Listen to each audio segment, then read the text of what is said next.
Yes. 10 o'clock. I'm waiting for the... We don't start.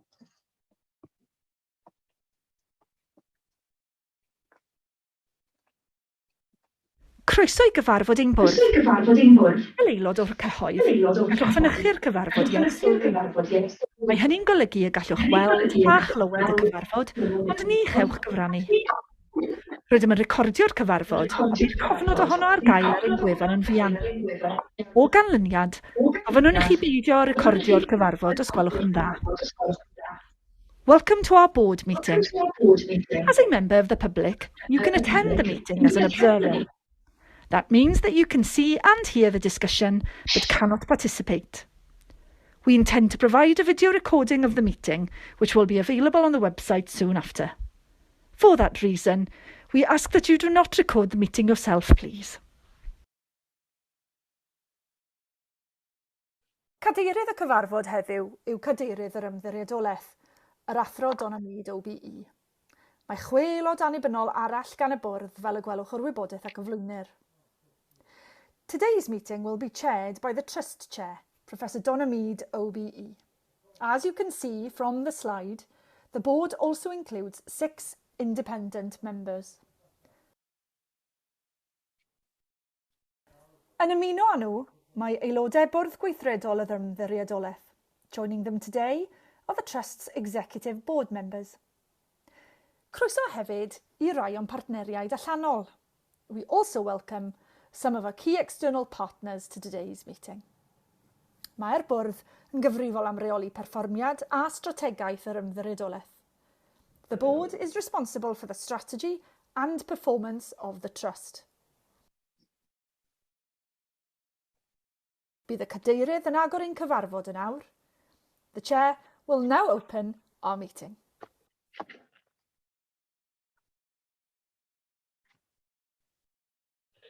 Bore da pawb, a croeso cynnes iawn I chi gyd i'r cyfarfod hwn.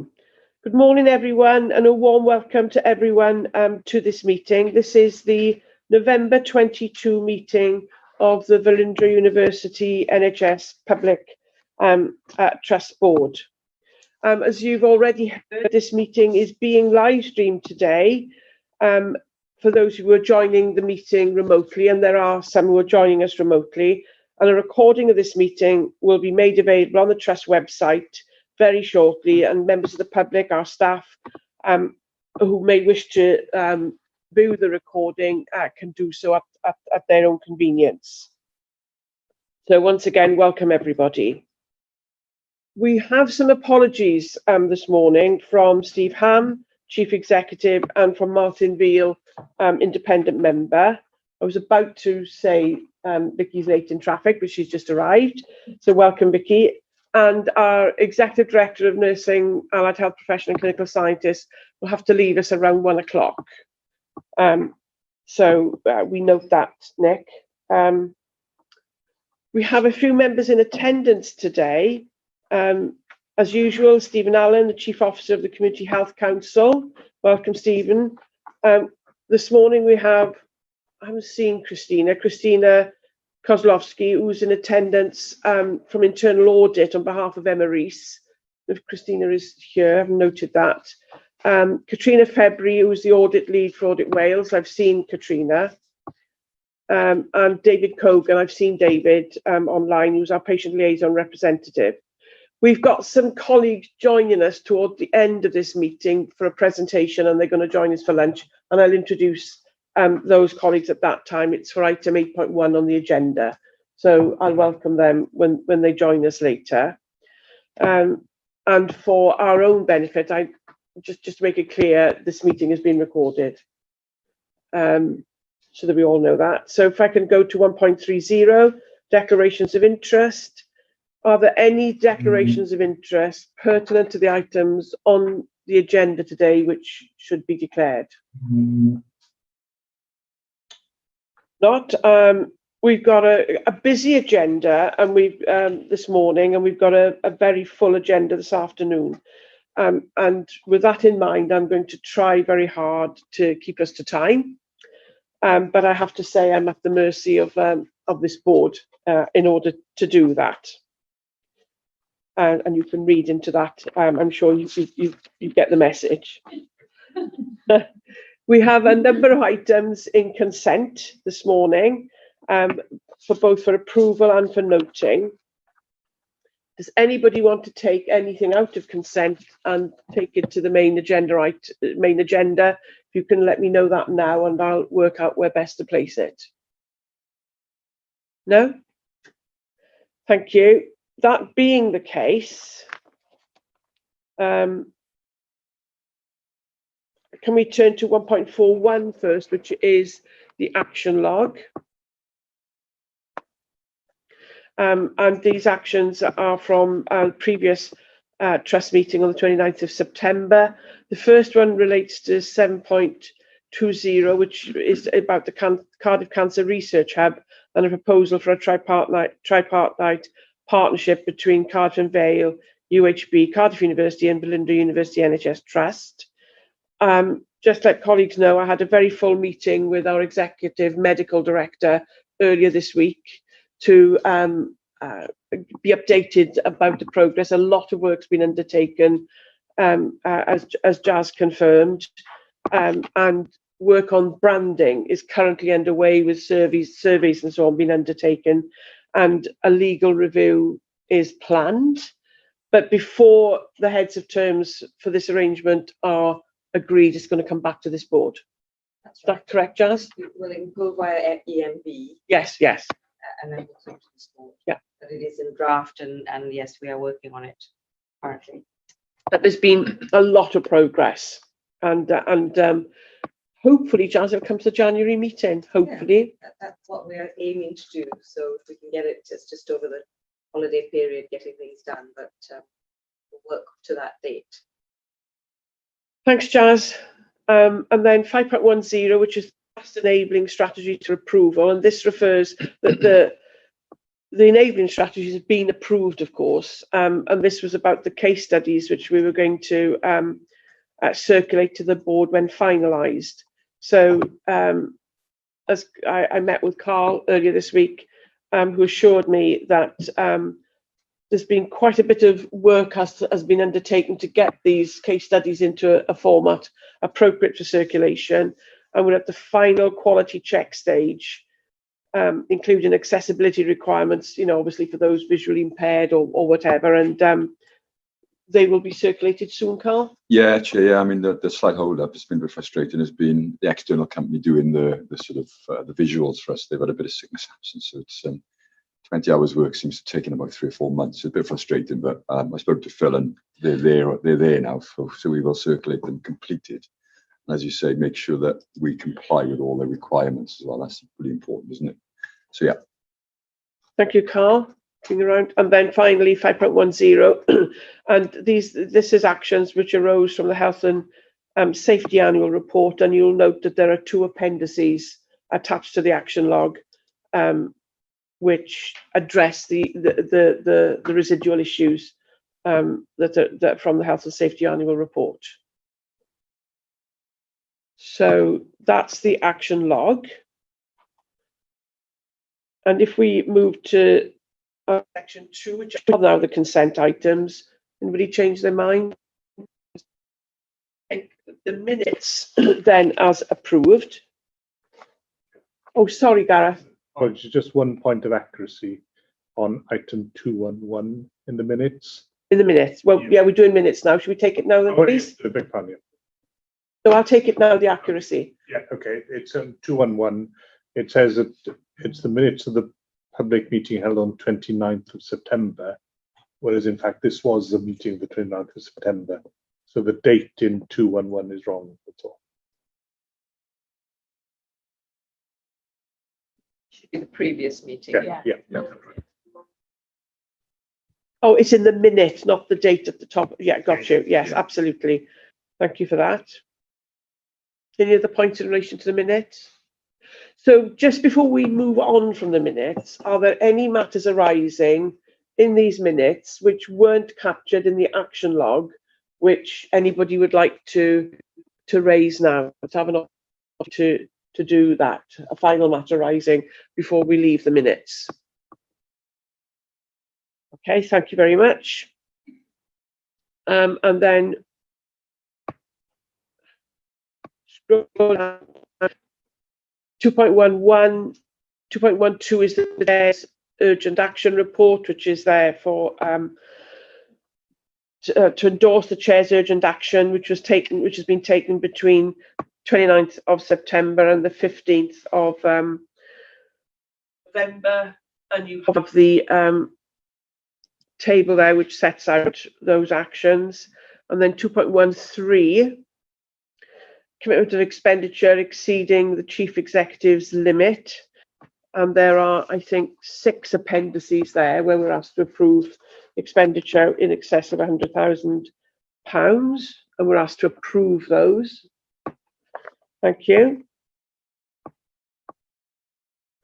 Now we come to 2.14, which are the trust-wide policies, and we have a number of policies to go through. I'm not going to list them by name, but does anybody want to raise anything in relation to the policies which have been provided to us? A lot of work has gone into getting all of these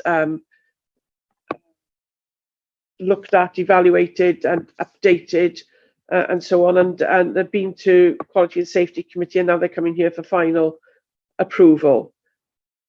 But there are 9 policies there. It's really interesting. Every time you read these, you learn something new as well, not just approving the policy. There's a lot of learning to be done. Thank you. And then for noting, 2.21, Transformer Counselling Services Communication and Engagement Update. That's for noting. So there's no points to be raised there. And then we come to the highlight reports. So we have 2 highlight reports from Transforming Cancer Services to note. And then under 2.23, we've got the Strategic Development Committee highlight report to note. 2.24, we've got the Quality, Safety and Performance Committee highlight report to note. 2.25 is the Audit Committee highlight report. 2.26 is the Remuneration Committee highlight report. And on we go. 2.27 is the Welsh Health Specialised Services Committee Joint Committee briefing to note. And 2.28 is the Shared Services Partnership Assurance report. And we note under 2.29 the COVID-19 Inquiry Preparation Group highlight report. I've attended one now of the COVID-19 preparation groups, and it's very well organised, very professional, very much. The phrase I'm using is on top of the issues that are coming forward as a relation to the in relation to the inquiry. I was very pleased I attended that. So that concludes the consent agenda.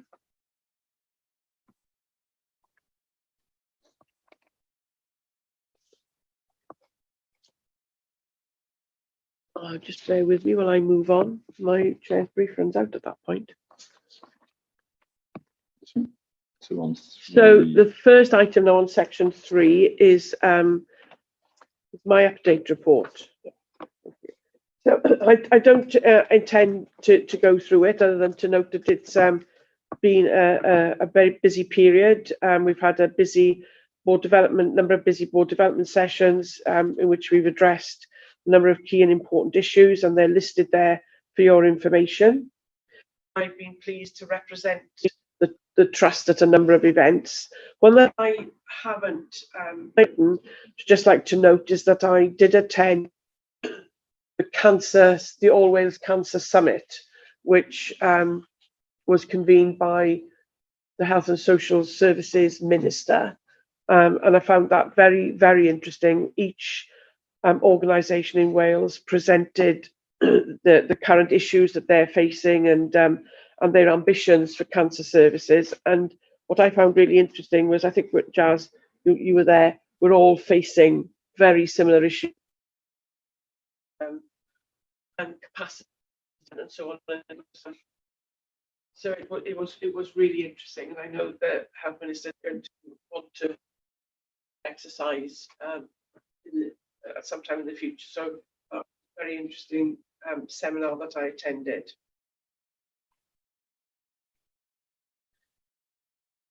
I'll take any comments on the report. Thank you. So if we can move to the Chief Exec's report, and Caroline, can I turn to you to present this, please? Yeah, thanks, Chair. So again, I won't go through the report. I just add a couple of points really on 2.1 on the HIW report.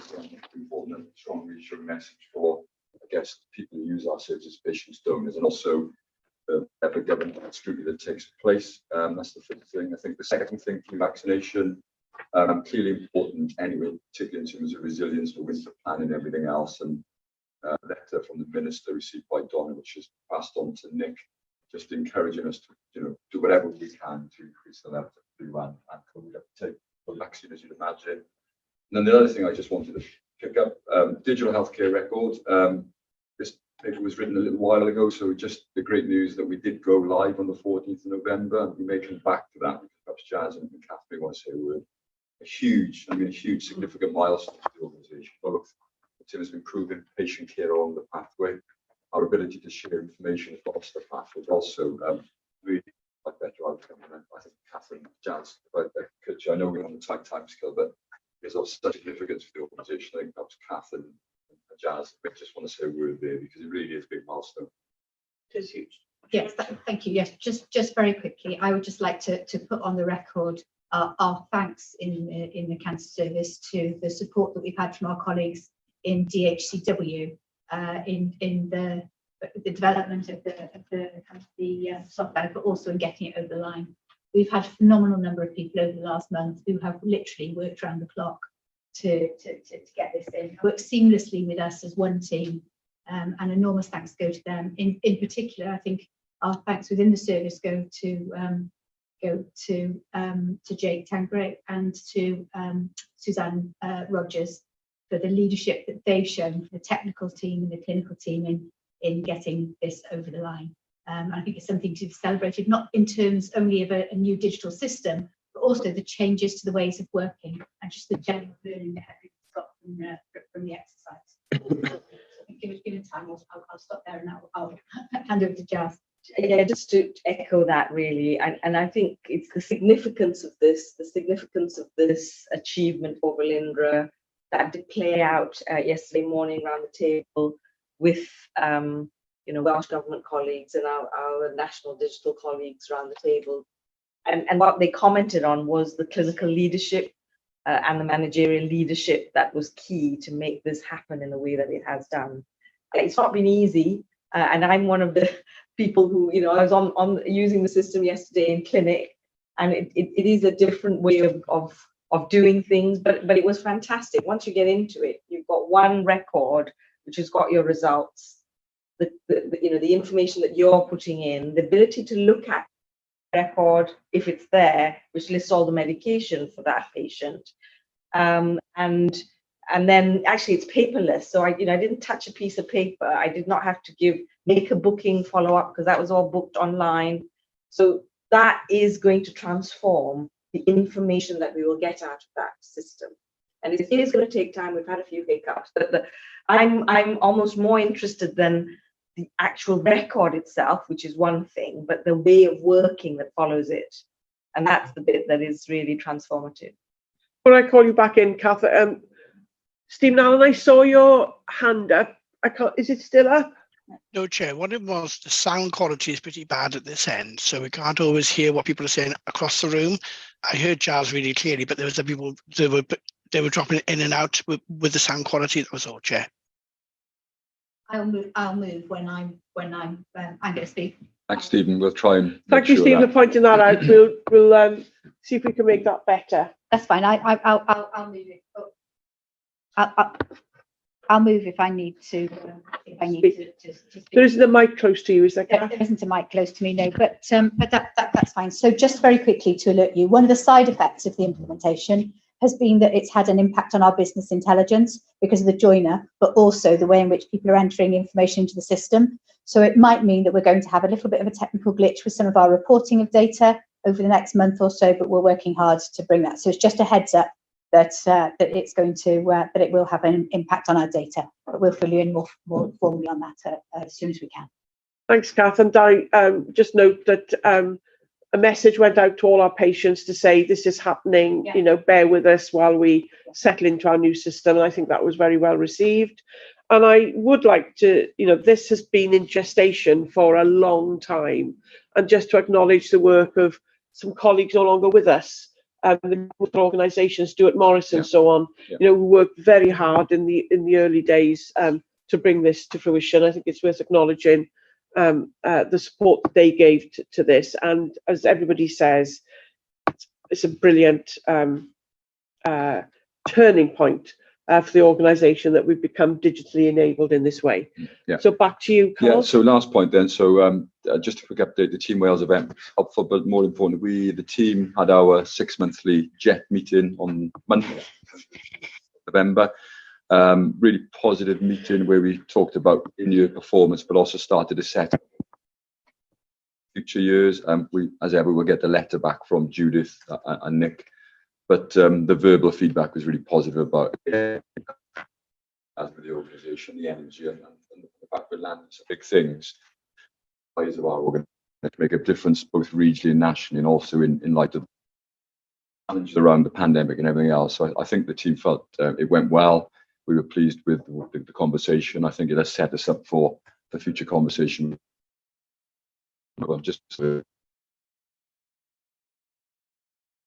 you, Carl. Very pleasing to report that. And when the letter comes in from the Director General, we'll of course all have sight of the letter and any requirements of us. I just can't let the photograph of people having their vaccinations go unnoticed. Everybody's looking, the smiles are saying, I'm not in the least bit nervous, but I am really. I don't think this is going to hurt, but I think it might. they're all, I'm just going to, not quite false smiles, but they're smiles which are, I'm smiling for the camera, but I'm just a bit nervous at this thing. And it didn't hurt at all. Sort of finance looks the worst. Yeah, I think so. You're least convinced. You're the least convincing, right? Anyway, thank you, Carl, for the Chief Exec's report. Any other points to raise out of the Chief Exec's report? So now we come to section 4, is the Wales Infected Blood Support Scheme, WIBS, which is run in partnership between ourselves and Shared Services. It's a long and detailed report. We had a presentation last year, and we will have a presentation in due course at some time. But Lauren, for this annual report, can I hand over to you, please? Thank you, Chair. So the cover paper just sets out the background on the Wales Infected Blood Support Scheme, which perhaps helped establish with my predecessor George back in 2017. And as Chair says, it's a group then that a governance group that oversees the running of WIBS. So I chair that with representation then from Shared Services and the Cancer Centre who provides services for the scheme, and then government colleagues who oversee policy perspective. So happy to take any questions on the annual report itself. There's one point that's I draw out in the cover paper of significance that's happened since the annual report, which is the payment of compensation, which was a agreement from UK government that whilst the inquiry is still concluding, there was a separate piece of work commission of compensation payments, which concluded in July, and each of the support schemes in the 4 nations were tasked with distributing the payments. So it was a great collaboration effort between Shared Service team, the Trust, so Claire and Matt's team, to ensure that all of the £100,000 payments were made by the end, which was complete. So the second point I just wanted to draw out, the report was published, was an inquiry called the clinical psychologist from the Cancer Centre to provide evidence on the support services that provides to beneficiaries, and that evidence was heard by the inquiry, and we haven't had official feedback, but the tone of the conversation was really positive. Okay. In that the chair of the inquiry responded in a very positive way to the updates and the detail that she was able to provide in terms of the scope of that service. So I don't know where that's going to go, but there was nothing challenging in the conversation. I remember, Lauren, just before you finish, as far as the service we run in Wales, which is this service, it isn't just about distribution of funds. There is a support service that goes with it as well, and we've been commended on that in the past, and I don't think it's replicated across the UK in quite the same way. No, so ours is a very much a support the individual and the family, as well as distribute as a whole the package. funds. Yeah, it's a whole package. Absolutely. Yeah. So I'm sure that would that will come across in the evidence given to the inquiry. Yes. As far as Wales is concerned. And then the final point is, so in I know in your review of the paper, Chair, and the EQIA summary in the impact assessment. So what we're trying to summarise there is it wasn't so much saying that the annual report itself had been through the equality assessment. It's just that the equality assessments are built in through all of the NHS processes. So that's what we were trying to convey by that part of the impact assessment. Sorry, it wasn't worded clearly enough. So that clarification is very helpful. Thanks, thanks, Lauren. We had a brief discussion about it, so that clarification is very helpful. Any queries on the WIBS report? Oh, Stephen Allen. Thank you, Chair. Just wanted to thank a really detailed report, and thank you for publishing it and all the work you're doing. Very interested to know how this report has been circulated around the population and citizens of Wales, so they're aware that this is actually available to look at, especially for those, I presume people who have been affected by this have probably been in touch with you or getting support from you, I'm quite sure, but it'd be really helpful maybe whether this report is made more public and had a wider circulation. Thanks, Stephen. So there's a quarterly newsletter which goes out to all the beneficiaries. So it will be included in that. It's on the WIBS website. Well, it will be following noting here. And I think that's all we have tended to do the last couple of years. So I can pick up with Nonna around and shared services about how we may want to push that further through social channels potentially to make sure that people know it's available on the website. Be mindful of the fact that the inquiry is in progress, and we don't want to be doing anything which could be seen as trying to influence the inquiry. So we'd have to be a bit careful and sensitive about how we do that. Yes. Yeah. So thank you, Steve, for that query. Chair, can I just come back on that? Because I think, this is a public forum, so actually it's an annual report on your activity. I think that shouldn't prejudice the inquiry which is ongoing, as we're aware of. I think it's sort of, if this was available on your website or on others. How we communicate it when if we push it out further, the sort of the narrative that to hear, we'd have to be careful about that wording, not the report. The report is the report. And so that will be made available. It's more about what we say to accompany the report.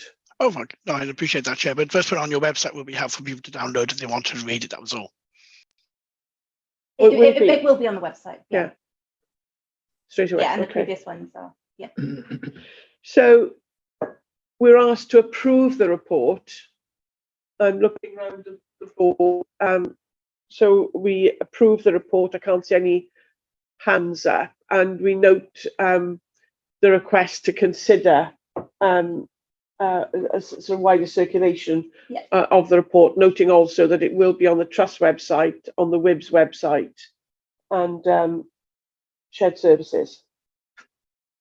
But we will give due consideration to the request for wider circulation. Thank you, Lauren. So now we come to 5.10, which is the Delivering Excellence Performance Report. Can I just find it in my papers, please? And this, as usual, is we've got an introductory paper, and then we've got 3 sections for the Cancer Centre, for Welsh Blood Services, and for corporate services, for workforce and OD. So, Kath, can I hand over to you in the first instance, please? Yes, sorry. My time, so I'm going to keep this. Stephen, can you hear Kath? Sorry. Oh. Oh, thank you. The saying I moved and then I forgot. Yeah. So we've moved the mic. Hopefully you'll be able to hear her now. Thank you, Shall I Cara. try again now? Is that okay, Stephen? Thank you. Sorry, so bear with me a second because I turned over the page from my notes. So I'm going to take the 2 separately, VCC and then WBS. So for VCC, you will see that we're maintaining the continuing improvement of the delivery of our services against the timescales for both radiotherapy and SACT. And also the good news is that the early indicative figures that are coming out from October are continuing to show that improvement in service with another couple of percentage points, percentage point increases. So there was a number of things that I wanted to bring your attention to. Not only has our performance improved, but we are now managing to treat all of the breast referrals by the changes that we've made to the configuration of the LINAC fleet. That's worked really well, and that's now a situation that's resolved. We're now able to accommodate all of that variation. I'm also pleased to say that we have now, for SAC provision, we've opened up fully the provision in Prince Charles, and as a result of which we've been able to withdraw our weekend clinics, which is also highly beneficial to the well-being of our staff, who are very kindly covering that off for us. In terms of the harm review, we are implementing a new harm review that is just about to be launched. That doesn't mean, however, that we haven't already had a harm review process in place. What we're doing is systematising it in a different way. So just this referring to the bottom of page 3 of the report, Kath, as a result of patient delays over the last few months. Are you referring to that section there? Yes, that section at the bottom of page 3. So, there is already a harm review process in place, and the challenge for us was how we systematised it to ensure that we were doing it in a consistent way, and that was being tracked. So that is the process now that is about to be implemented. So, Kath, just because I've interrupted you. So that's fine. I was ready to pause there for questions, and anyway, to see if there's just to take any questions there were on the performance. In relation to that sentence there, well, I'm very pleased that there's going to be a systemised process which looks at the potential patient harm, I presume, as a consequence of delays. But that's an important and an urgent piece of work. So it's being finalised for implementation. When is that going to go live? Because it's so important. I don't know. I'm looking to see if I'm going to see if Nick's got any idea, because harm reviews have already been happening, and colleagues will know that we've back of those, and when clinicians are and have been identifying patients where they think there's been an impact on any delays, or being a very, very small number. But the sign off is with the SLT at BCC to be signed off, and hopefully within the next couple of weeks it'll be in place and working. It's just making sure that we are capturing everything and we haven't missed anything within that process. So could I think I might have conflated 2 things, and maybe they shouldn't be conflated. So I think that's very clear, Nicola, thank you very much. I was thinking about, because the sentence starts with, because of the delays that we've been experiencing for reasons which have been well rehearsed around this table, and we understand that. We're always asking, are those individual patients risk assessed as to what, is there any harm as a consequence of the delay, and do we need to expedite matters for individual patients as a consequence of that delay? And we've been assured around this table, for a long time that happens in every case. But I think what you're talking about is something a little bit different, Kath. It is, yeah. So I think the two things are clinical patient prioritization and then harm review, and they are two separate things, parts of the same process. But it's different stages of the journey. Yeah. I think, and also we are moving. It's an evolving space. So I think, we've got a positive story to tell here, that we're not in where we were 3 months ago. And at that point, we were very concerned about any waits to get into our system, to get onto our, to be prioritized for the treatment in the chair. And so the prioritized, so we have done a piece of work looking at whether our prioritization process was fit for purpose. So there's a continuous audit going on there, which is looking at, did it work, and did any patient come to harm as a consequence of that? Yeah. We're also now having to review that position, because nationally the network is saying that the COVID prioritization doesn't apply, no longer applies, which is understandable. So we are working as an organization to draft a current and useful prioritization moving forward, which can flex to the demand and capacity as we move forward. I think that then we have, what we pick up in the performance around waiting times, it is almost another issue. So just different stages in the pathway. And I guess what we're trying to do, the question I'm asking is, which of these waiting times were within our control to reduce? Yeah. So that's one question. Can we do that? And the second question is, if a patient is waiting, so some of these are a week's delay. So you were meant to start in 3 weeks, you're starting in 4 weeks. I mean, clinical harm in a week's delay is usually quite difficult to quantify, unless you've got pain, you've got a symptom, you're waiting for something. So that's where we need to get into, which is kind of the granularity of the palliative versus the radical, the impact of that 1 week, 10 days. And what we've got, the system we have currently, is that if clinicians, SSTs are concerned that a patient has been affected by the pathway, that is escalated. And it goes to the SCIF, the Significant Clinical Incident Forum. We do a deep dive on it. So there's a feeling that we need to urgently address something, which is a system process. We need to learn from it. There is a mechanism to pick that up. And what we're trying to do at the moment is to almost apply that to all bits of this pathway. So there's a systematic approach for picking up that potential harm. Of course, we've got our DATEC system, so anywhere there's an incident that gets picked up.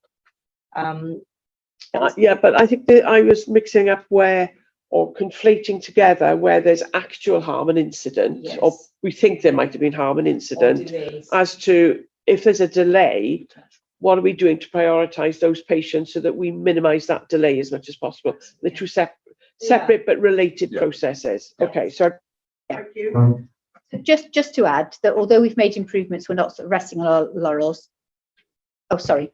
Okay. So I'm just going to ask, Chair, and presumably we're communicating with the patients that fall into this category. Absolutely, and the duty of candor, the duty of quality is putting that right front and central. And Nick's been, great in helping us with that. And I think you're speaking to the medics at 1 o'clock today, aren't you? Yeah. Well, that's where that's where Nicola's going. Thank you, Gareth. Sorry, I didn't notice your hand up there. So Kathy wanted to come back. Yeah, sorry, Gareth. We still do have an improvement plan for the SAC provision to look at how we can make sure we increase our efficiency, make sure we can take any little steps, and also there'll be some of the challenge that we put in post DHCR implementation to look at how we can use some of that to further improve all of our processes. So there is an ongoing continuous service improvement plan in SACT and in radiotherapy. looking at how we can make changes to the pathway. Then WBF. Oh yeah, sorry. And then Vicky. So Yeah, I'll pause there. Of course it is. Yeah, absolutely. So Stephen and then Vicky, please. Stephen first. Thank you, Chair. Just wanted to question on the performance report on outpatients in VCC. It appears that you're missing the target significantly on waiting times for 30 minutes, etc. But I appreciate they're waiting. What have you devised a plan to improve that situation at the moment? Now you're now collecting data again. Can you hang on to that thought till we get to that part of the report, Stephen? Sorry, Chair, I do apologise. Yeah, we pick it up then. Yeah, in fact, I was going to see if there was any other questions before moving on to WBS. So I'll answer that now. Yeah. Mine was on outpatients because I thought you were moving on to Welsh Blood Services. I was going to, so yeah. Okay, Gareth. I have a question, right? Just a point of detail on the cover paper, that on page 5 at the bottom where you deal with falls, refers to learning and actions to reduce the risk of pressure ulcers. I can see that. Thank you. Yeah. That was Kath actually picked up in QSP as well, wasn't it? I missed that. And I wondered, we should have changed the paper. That's an own goal. I wondered whether, as we're moving through this paper, you mentioned that the Linux machines have now been configured so for breast cancer patients, which is very good news indeed. But I just wondered to what extent hyperfractionation has also contributed to bringing the waiting times for breast cancer radiation down. Has it, Jazz? Absolutely. However, we had implemented that early on, hadn't we? In the start of the pandemic, it was one of the first things we did. So, and we've continued. And absolutely, that has become a national, standard of care. Hypofractionation. Fewer doses, higher. Yeah. So instead of 15, it is 15 fractures, 5 fractures. Okay, thank you. Better quality, less visits. But we've had to continue to, so we've implemented that, but we still are, facing a challenge. And then it's the configuration of the machines that can help us to be more efficient. So it's good news. Yeah, it is good news. We have a myriad of factors that are influencing our capacity, not only on the Linacs, but also across the whole of the patient pathway. So we're taking a whole pathway approach to looking at how we make further improvements to our radiotherapy. And of course, the good news is that we've already started the work to replace one of the Linacs, which is phenomenal. And we're expecting the delivery of the new machine in January, and that it will then be validated as soon as we can. But a lot of work to do to get that in. So a phenomenal amount of work and a phenomenal amount of planning going on. Should I come to outpatients? Chair, is that? Are you going to come back in detail to VCC? I'll stick on VCC and I'll come on in on outpatients now. Are we on to VCC now? Because I was going through the cover paper, and then we'd go into. Sorry, I was on VCC. I was going to go to WBS, but I've now been pulled back, and I'm now going to cover off the outpatients. We'll complete VCC. We'll complete VCC. Yeah. So okay. So do you want to talk first before outpatients? Yeah. So I'll try and answer Stephen's question. Sorry, should I see if Vicky wants? Is there anything more Vicky wants to ask specifically? I'll try and cover it off in one. One of them was outpatients, and very similar to Stephen's, just in terms of when we anticipate. Because I note your narrative about it's only 1 month's data, which I appreciate, but it's about planning and delivery. So do we anticipate being back on target by the end of March? For outpatients. So there's a complexity. So outpatients at the moment, what we're measuring is we're doing a manual calculation, a manual data collection where somebody literally goes around the outpatients department for a nominal number of clinics in a month on a manual basis. And it's that manual snapshot that we bring here as the metric. We appreciate that the metric is probably not as robust as it could be. And we know that there's a number of elements that constitute the length of time that somebody has to wait. So we're doing 2 things. One is that we have got a robust piece of service improvement work for the outpatients department. And in fact, I've got a meeting with Donna and Stephen in a couple of weeks to take them both through some of the detail on that. But what we're also looking to do is to try and find some other metrics that also measure the experience of patients in the outpatient setting. So we're looking at that sort of suite of measures so we can give a more rounded view rather than just this one, which is manually collected. So we'll be able to give you further details on the improvement programme. Second one, yeah, okay. Just in terms of the outpatient part, is that nationally determined at the time? No, it's not. And it's that there was some discussion around targets, but none of them have actually been adopted by the health boards. I think we're one of the only organisations that are actually reporting against it. I don't think others are. I hope that's my belief. I'll stand corrected if I'm wrong, and I will double check that. But as far as when I have challenged that, that's what I've been informed. My second question, if I may, that's okay, was the pressure ulcers, Nick, I guess, because this is quite an unusual blip, isn't it, in terms of... Vicky, Stephen, Right. has your question on outpatients been answered in what Kath just responded to Vicky, or is you going to, while we're on outpatients, we may as well take all the questions on outpatients and then we'll move through. Yes, thank you, Chair. I think, I think what would be helpful for you maybe because somebody looking at that may think, well, actually, that's pretty poor service. But actually, if you are doing it manually, then there's a reason why that is the case. And I think you need to be explaining that perhaps possibly within the narrative. So somebody looking at that won't go, oh my gosh, I'm going to be waiting a long time. I think, if you just explain you're doing a manual count at the moment until you put the system in place, I think it may just reassure people. What we can't see from this is the difference between 30 minutes, 35 minutes and 3 hours. Yeah, and we also know there are a number of patients who are coming to have their blood tests done, and they then have to wait an hour for the blood test to be processed, but they do that for their convenience. Yeah. So there's an awful lot of factors underpinning just this one figure, which is manually collected, which is why we're looking at how we measure patient experience in outpatients. It needs to be more nuanced, doesn't it? As well as the changes. And I think some of there will be some changes that will have been introduced by the DHCR implementation, but also no doubt that will squeeze some things in other places that we now need to iron out, because nothing's ever that straightforward, is it? So that programme of work, Chair, that we'll fill you and Stephen in and bring a synopsis of that back to the board at our next meeting in January. So Vicky, your second question. Yeah, just as I started to say to Nick, it's quite unusual, isn't it, to have 4 that were deemed avoidable, because obviously you have the review of those, and just whether anything sat behind that, because most of it seemed to be about delays in assessments. Yeah, so one of those related to incidences of pressure on one patient.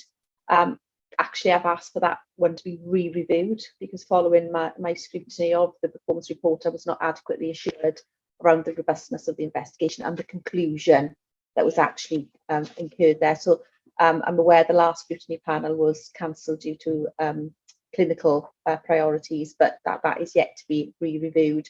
I have also, I receive all the dictaxes for the trust, so on receipt of one recently, I'd requested just for some external scrutiny, the Deputy Director of Nursing just to go and have a little look at the patient case notes, and actually I was adequately assured around the assessment in respect to that patient that had been undertaken by the ward, but it's just that one that, so the patient was quite complex, and but I've just asked for that to be re-reviewed.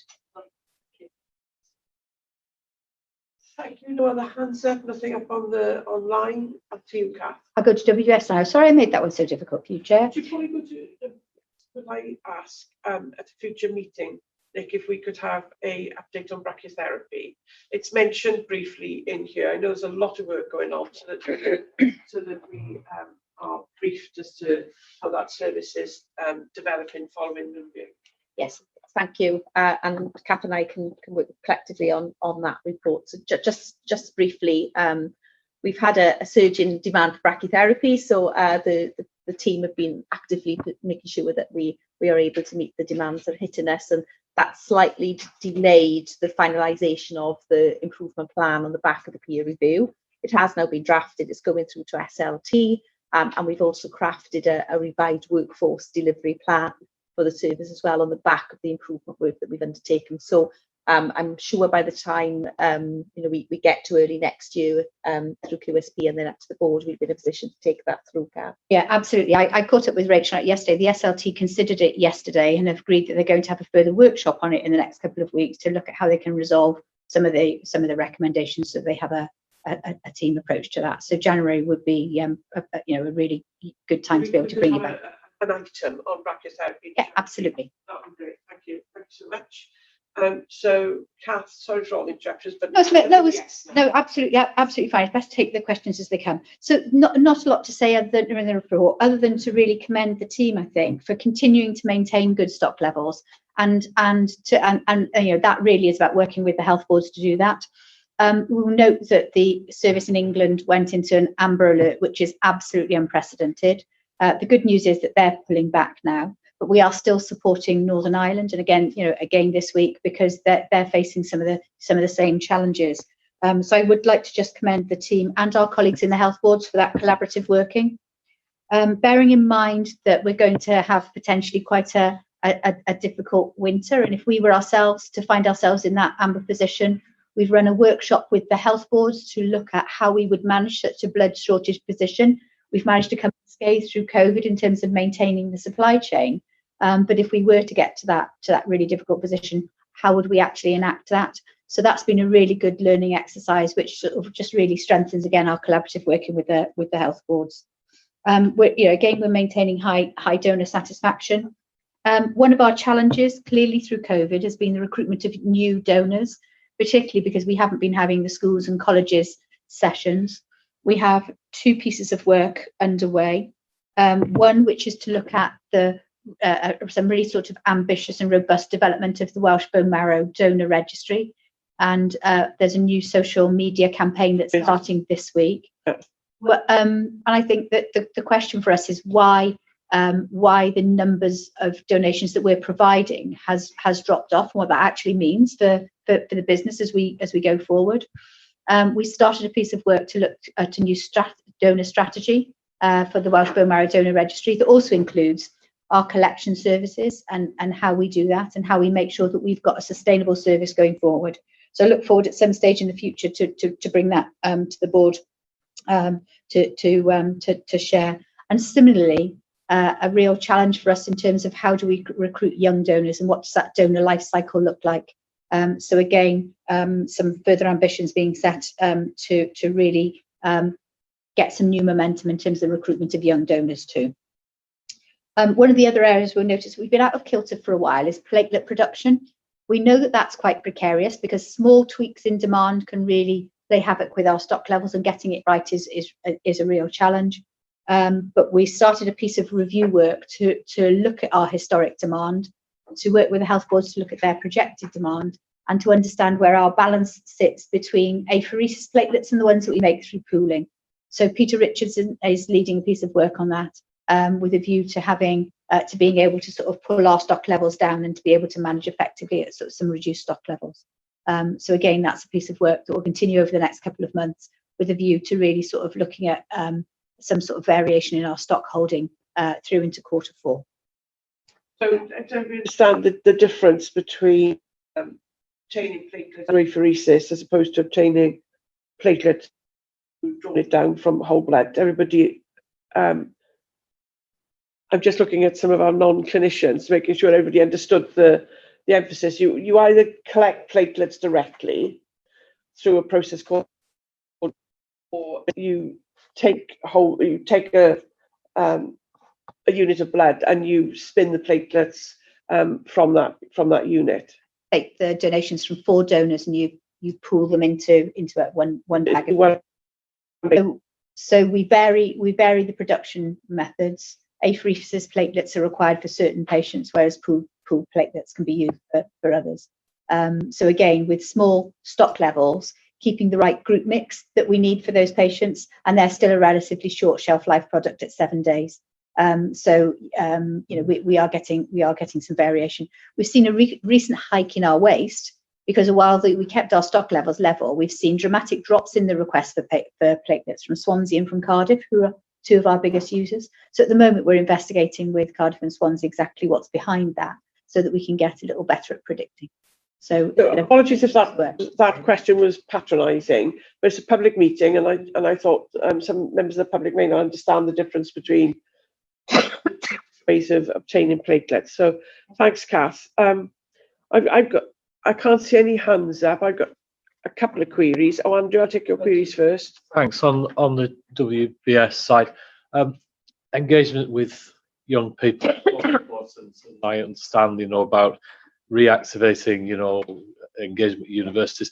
Of course, young people, I know for students that we work with, they have a different way of communication and engagement. And it reminded me earlier on, there was something about app development and that sort of thing. And I'm just wondering if how much work we're paying to how we engage, particularly with young first-time donors, whether for regular blood or for bone marrow and so on. Because I think an app, I know it was said in earlier, it would take a while to develop because of everything else that's going on, but that feels to me as though that would be a positive development. Absolutely, and it's been on our sort of once list for quite a while, and of course not by COVID. So that work is there. One of the things that we are trying to do is really be evidence-based around our engagement with all different parts of the public, and a particular renewed focus for us as well as around diversity and some of the harder to reach populations. So we are working on that. We're just starting to look at how we can really get some expertise in alongside us in terms of what the sort of younger generation actually want and need, and working with them. And in fact, one of the things I've done recently, Andrew, is to reach out to colleagues in Cardiff University Business School to ask them whether or not they have any expertise, and it might be something that we could do in collaboration with them. So a few ideas about how we can actually really just sort of get that sort of marketing expertise to help inform our new strategy. So it's all a work in progress. But yes, I mean, one size most definitely does not fit all anymore, does it? Kath, I went to a workshop on innovation just very recently, and one of the presentations was when developing apps, what are the pitfalls? You think you know what it is your target group need from an app. You go away and develop it and then discover that's not what they want at all. So I'm happy to share some of the information from that presentation. Great. And of course, we've got our patient engagement strategy, but what we're doing in parallel with starting that work is to look at how we include donor involvement. So absolutely, us not doing it in Talbot Green is going to be crucial. It's about making sure that we've got that young potential donor voice as part of that. Thanks, Kath. A lot of that intel is coming from the schools programme as well. All right. Is it in really? Yes. Lauren was first, so. So I just want to say this point was picked up. Just to follow up on what Kath was saying at the latest divisional review with Welsh Blood Service, and there's some work, as Kath said, in terms of how we can engage with this generation, on the basis that they clearly don't use things like Facebook and Twitter and things that we'd all be familiar with.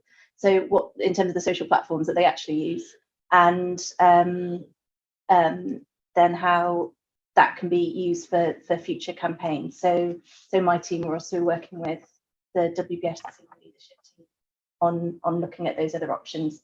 And Cardiff and Vale, for instance, do already have a TikTok channel. They're the only health board that does so. So we're looking at options for this specific group. Okay, so I'm not sure, Carl, if you were first or Nick, then please.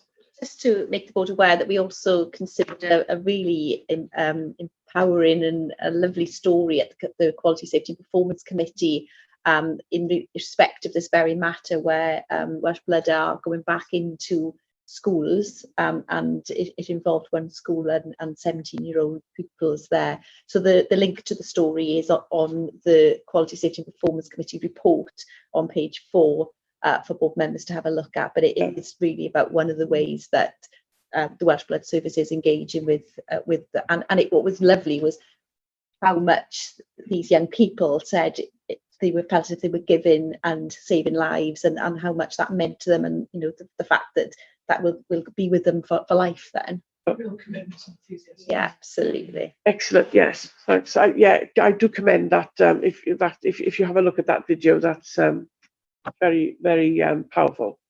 Carl. Oh yeah, just to make a comment on the digital, I guess it's joining all this together, isn't it? So from a strategic perspective, there's work being done now, which is called essentially digital service for patients and public. So there's going to be a national platform for Wales, which allows you to have a gateway in and then go off and find whether you need health, social care, local authority. So that we saw the first beta version of that on Tuesday.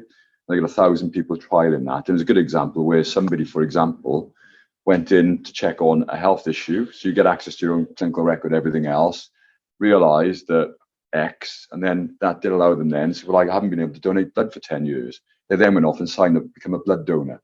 So I guess the thing is about connecting everything together, isn't it? So I think there's work going on. And I think there's really good examples across in Sweden and everywhere else where you've got this public service gateway platform where you start to get people who've got a particular issue, but then you start to generate other bits of value. So 1,000 people are currently being trialed. We're keen to be part of that. And we had a conversation, exec team to exec team yesterday, as Jazz mentioned, where the things that we are doing as an organisation, we're relatively small and we've got national and regional. So there's an offer to start to pilot some of those things with us as a system and an organisation. So I think it's really exciting, some of the things that could be done, but it's strategic local delivery. So how do we make sure those things are connected? Yeah. I think I had a conversation with Andrew, which is not linked in the digital sense, but it could be, which is you've got people who've given blood for many, many years, given 50, 70, lots of blood. And then, they're getting to an age and an illness strikes and they're no longer eligible to be blood donors, but they're so keen to want to still be involved. And it's harnessing those individuals who can be used as a community asset to help us with recruitment of blood and bone marrow donors. So I think Andrew's giving that some thought, and that might fit into that space as well, because these people are community assets, and they want to be involved. It's so very disappointing when you've got this long trajectory of gifting your blood, and then because you've developed a particular illness or something has happened, you can no longer give. There's a real sense of loss for those individuals, but that loss can be turned into an asset, I think, for us. So, and I think Andrew is looking at that. I got two queries, and Nick knows what they are. Well, no, she knows one of them, which is we're on our tenterhooks now. One of them is I noticed the issue of an individual who was turned away because they attended with a young child, a 9-month-old baby, and that's crops up from time to time. And Nick, I'm just going to ask you for just a bit of assurance about how that's been managed. In on that first, and then so there is a standard operation procedure that advises the staff on how to treat the management of children on clinic, and it is at the discretion of the nurse in charge on the day, and it has to take into account the hazards within the clinic and the suitability for a child, and also the fact that somebody would be donating blood with potentially nobody to manage a child if they became unwell or distressed. So each of those is a decision that is made individually based on the scenario on the day by the nurse in charge. So I think my point is that Nick and I discussed it. We don't want to be in a situation where somebody attends a clinic and is turned away. We need to avoid that circumstance if we can, because we could have lost that donor forever because they're so frustrated by that experience. And the operational team are looking at the booking process, be it online or through the call centre, just to make sure that we are advising donors, if at all possible, not to bring children. However, if it cannot be avoided, then we advance notice means we can plan for that. Yeah, that's. And then that's thank you for that feedback. My other point, it seems to me that failed venipuncture is becoming a bit of a recurring theme in North Wales, and there was a plan to for staff development and to shore up the service in North Wales, and it's popped up again. So is there anything that we need to be concerned about in relation to failed venipuncture in North Wales? I think that our failed venipuncture is something that we monitor really tightly and really well. We're always going to have failed venipuncture for the variation in individuals, but also when we've got new staff and where it's aligned to staff turnover. So I'm content that we have got an eye on it, and the team monitor it very closely. So I think we have had variations in the staffing in North Wales and a high turnover. I don't think there's anything else that's underpinning it that's any reason for concern, unless there's anything that Nick has noted. It's because it's cropped up again. It's you're understanding all of that. But if the issue is that there's new staff in North Wales, and that's why it's a competency issue, and we need to have assurance that that's happening. Or is there something about North Wales? I don't know. I think it just does tend to be that we have pockets when we have change, large changes of staff as staff become competent. But generally, our our levels are always under target, and I said rigidly reviewed in great detail. Just to add to that, Chair, Sorry. We haven't had any clinical concerns raised in respect to that team in North Wales. We recently undertook a 15-step challenge there, in West Wales. No, oh yes, it wasn't Bangor, it was Alban. You did Yeah. Well, we did Wrexham, and we went up to St. You did Wrexham. This was Bangor. But again, we met with Jane. Bangor specifically. Yeah, we met with Jane as well, who oversees the teams, and everything's, there were no concerns raised, but it's certainly something we'll go back and explore. That's all I'm asking, really, to have assurance about that. So, all right. Sorry, it wasn't on this point, but David, thank you for your comment on Zoom. It was just that we can't see the comments, so it was actually related to the previous discussion. Did you want to say that? Yeah, no, it was just, obviously you talked about social platform medias for younger people, and whilst we talk about identifying the platform, through my experience, we're also an opportunity to identify what they describe as influencers. So I think if you look at Velindre's fundraising activities, where you have some well-known people that influence a large population, I think when you talk about younger people and their social platforms, it's finding people with large followings that can influence a larger population very quickly when you talk about blood donors and the awareness of cancer. So it's not also just about the platform, but it's the mechanics that make up how people find their information. So it was just about the influencers, really. Well, you're absolutely right, David. And we did last year use Give a Pound and Give a Pint, and we used Sam Warburton and a number of very famous rugby players, and it was a kind of Give a Pound and Give a Pint campaign. So yeah, point well made. Because they've got huge followings. I can't remember the name of the other two. There was 3 rugby players we used last year, and it was very successful. But Wales, I don't know if I can say this, Wales is more than just its rugby players. Are you allowed to say that? Yeah, absolutely. And I think there are other influencers that we could think, there's a game tomorrow, Saturday. There's other influencers we could think of as well. So David, that's a point very well made. And they do periodically use influencers.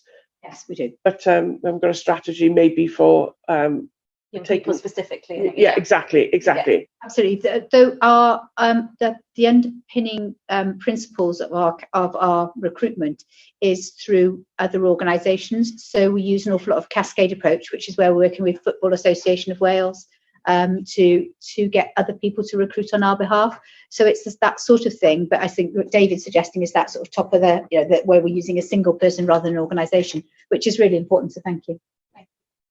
Thanks, Kath. Yes, the FAW relationship as collaboration has worked very well, hasn't it? Okay. Can I just make one final point, Chair? I mean, I think we've had a good run around that, and I guess it's just we've been to month 6 or 7, and I think across all of the metrics, broadly speaking, they're very positive. There's work to be done quite clearly. I guess the 2 areas Cass identified, radiotherapy, SACT, reviewed that we're going up, and we expect that to continue through October, November. So, and given the context of the operating environment, yeah, I do think it's a really, really strong, positive performance. And I know we get into the detail, and there's always more to be done. We should never be complacent for some of the discussions this morning. But it's a huge thanks to the Kath, the team, the staff who've kind of sustained that over the last 2.5 to 3 years. I know we understand we're always looking for the things we want to do more of, but just felt sort of October, November, halfway through the year, and it was just, we reflected on that in our jet discussions on Monday, didn't we? We were sort of halfway into something. So I don't know, sometimes we sort of almost don't just take a second just to say, well, it's actually, we're doing pretty well. Just a thought really on reflection from the jet conversation on Monday also.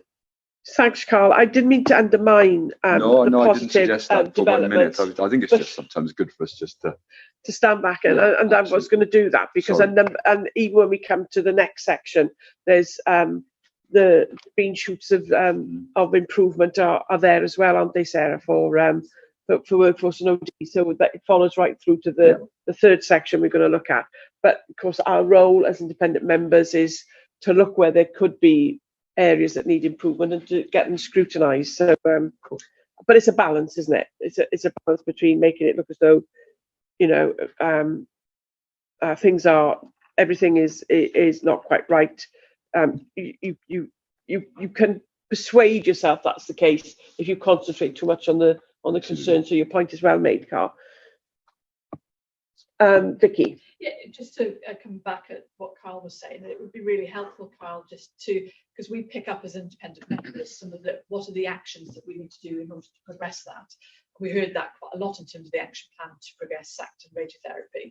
So it would be really good towards the end of the year, sort of February, March, just to hear what specific actions really made it happen and actually realise from those actions, because we focus on those and then we look at the outcomes, but it'd just be nice to see which ones worked most effectively. Yeah, that's a really good question.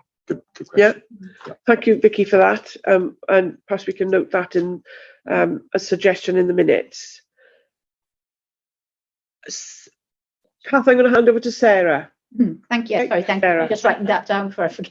Making sure Kath hasn't got any further points. Sarah, then over to you, please. Thank you, Chair. So again, colleagues will have read the workforce and OD overall performance report. Obviously, this is reflecting trust-wide performance. I'll pick up some key points, if I may, and then also talk about our preparation for digital action. Oh, yes, okay. What we can see here are our numbers to September. So our PADR, you can see there, is actually sort of tracking upwards a little bit. We can also reflect since September that we've seen an increase in corporate PADR rates. So that's gone up in the last couple of months. That's actually increased to 62%. So just want to reflect that, because that's been one of our outliers, is combining together to actually give us our overall performance. In terms of our sickness, the most recent data I can share is 6.19% in the year to the 21st of November. So that's to this Monday. So we are starting to see a slight difference, but clearly it's still tracking much higher than historically it has been. But what we do know is that a significant portion of that is still stress, anxiety, depression. That's actually up to about 38% of overall absence. So we know that that is our most significant challenge.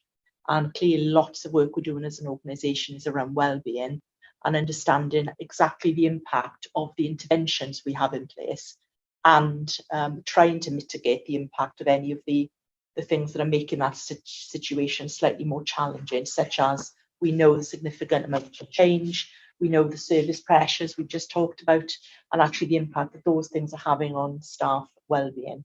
So it's very good to hear Kath obviously describing earlier that in terms of changing shift patterns and not requiring staff to work so much on weekends and so on, all of those factors are actually in play here. We can't divorce any of them one from the other.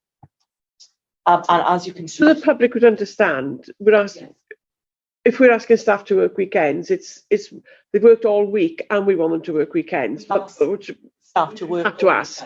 Yes, so it's been overtime, because staff do work weekends to cover inpatients and so on and so forth. Just making a distinction so that the public are clear about what that meant. It's working weekends as an overtime. Yes, so that could be at other times of the week as well, of course. So where we rely on our staff to recover our service delivery provision, we need to obviously plan forward from that. And that's what Kath was describing earlier. So, we're hoping starting to see this track down. We've also got our staff psychologist in post now, and Annette's working very closely with us in Workforce and OD to make sure that we are intervening where we need to on an individual basis as well, and very much taking a case-by-case basis if we see anyone struggling or hear any intelligence coming through a number of our systems on that. So it's very important for us. Also recognising, of course, the financial well-being is a significant factor. So looking at our raft of interventions there and how we can continue to promote those and recognise that people need a safe space to talk about that. So we've been running a number of engagement sessions and we'll continue to do so around well-being and really and provide that open door for people. So come and talk to someone in a safe space about any worries that you may have. So those are the highlights then. Clearly, obviously, I can pick up any additional questions. If I can just mention one or two things about the planning for the industrial action. Before you get on to that, taking my lead from my colleague here on my left, can I say how pleased and proud I am to see the compliance with statutory and mandatory training.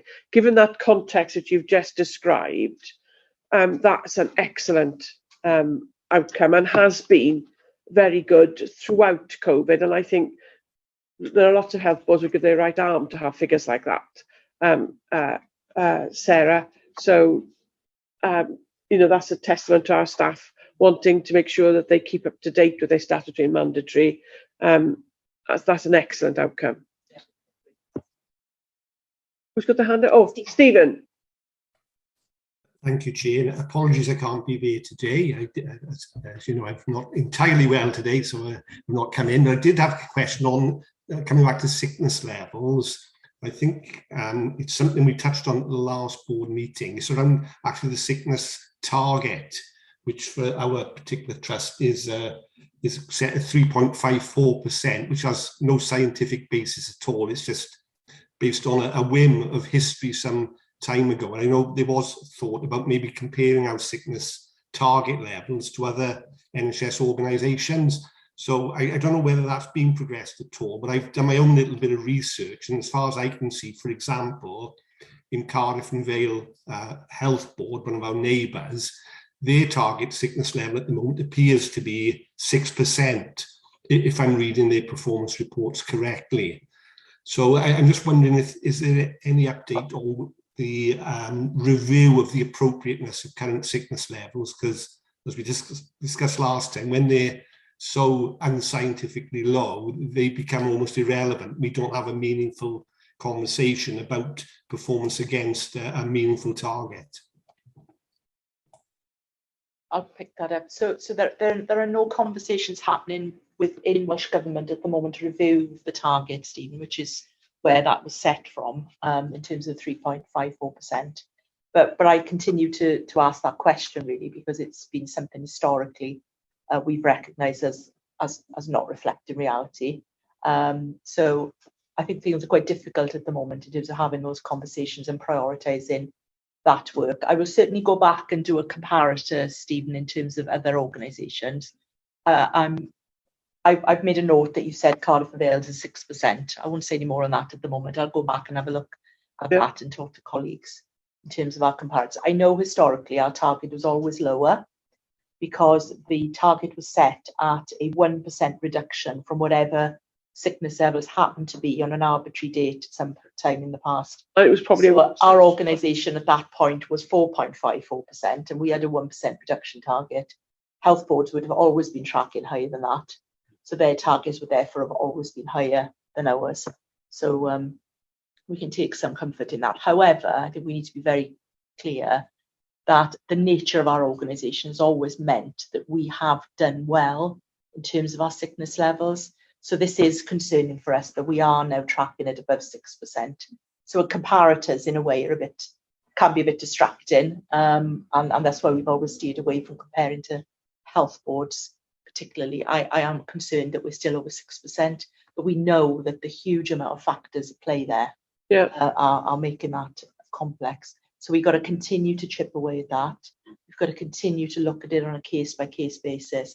but also understand the systemic factors that we know can make a difference. And those are the things that we are starting to pull the levers of under the Building Our Future Together organisational design work we've got going on. There's so many levers that we need to pull there to try and mitigate any potential negative impact of societal factors and organisational factors there. So points well made, so absolutely well made points. Carl? Yeah, just to remind the board, when we implement the new PMF in April, I think we've given the commitment to review and refresh all of our targets, and this is one of those, isn't it, which has got a sort of an extant relic history thing, but I think that's the first thing we need to make sure that they're all accurate. And the second point then, a general principle for Sarah, really, I'm sure there's a conversation, because irrespective of whatever the target is, it's got to be meaningful, realistic and achievable. And if it doesn't pass those 3 basic tests, then you wonder why the target is there. So I'm sure by the time we come back in April, I'm telling you, all of those targets will be up to date and things which we think are realistic, meaningful and achievable for our organisation. And then hopefully we can benchmark across with others just to get that sense check that we're on the right path. So I'm just preparing you for some questions that might come when that happens, which is, let's say, for example, it's a performance which is not where we would like it to be, that the change in the target isn't seen as a way of do you know what I'm getting at, Carl? 2 jobs ago I worked in Welsh Government, so I used to write these targets. So I understand. No, I mean, what we will always do, isn't it, is I think to Kat's earlier point, there's got to be an evidence base as to why you change the target. Exactly. And we have to set that evidence base out and say why, for what purpose, what difference it'll make. And so that's what we'd be looking absolutely, for. And we've got that built into our change control, because I understand that the best time to change a target is once you've achieved it, and then you're in a better place to explain why we can then wish to change it for the quality issue, whatever they may be. So yes, absolutely, we'll set that out in the change control process. Thank you, Carl. So that'll be excellent. So Gareth and then Vicky. Ask how easy or difficult is it to track the effect of relatively high sickness percentage into failure to perform elsewhere? To what extent will we attribute some of the other issues to stuff not being there? What, in terms of triangulating our trust performance? I mean, this is some of the things we've been talking about now, isn't it? It's starting to look at data in the round, because clearly there are obvious cause effects there. And I think this is one of the pieces of work that your new group, Nick, is doing, isn't it? Is to try and pull those pieces of intelligence together. So they are intelligence as opposed to just data, which is what we've got at the moment. That's a very important thing for us to do, is identify hotspots. And we do some of this within a workforce and OD environment, because clearly we can see that where there are higher levels of absence, lower levels of PADR, increased industrial relations issues, those things are going to correlate and do correlate, and we work with teams on that basis. But then when we look beyond workforce and OD and see, well, how does that then correlate to performance?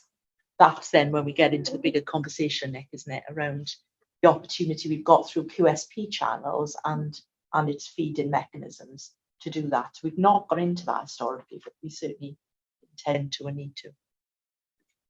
So I've got Vicky and then Nick. Vicky, please. I think, Sarah, as you know, in QSP, we track the corporate PADRs, and it's great that it's starting to go up. I guess with the actions that you've collectively put in place, do you think it's going to hit the target before the end of March? What's your confidence levels? That's a very good question. We are continuing to focus on in terms of corporate teams. So what we put in place, and a number of colleagues have put in place now, are action plans with their teams, which need to get us and should get us to that place by the end of this year. That's the aim. But we've got to see then how that moves through during those months. So we keep an eye on it. And then Nick, before we conclude this item.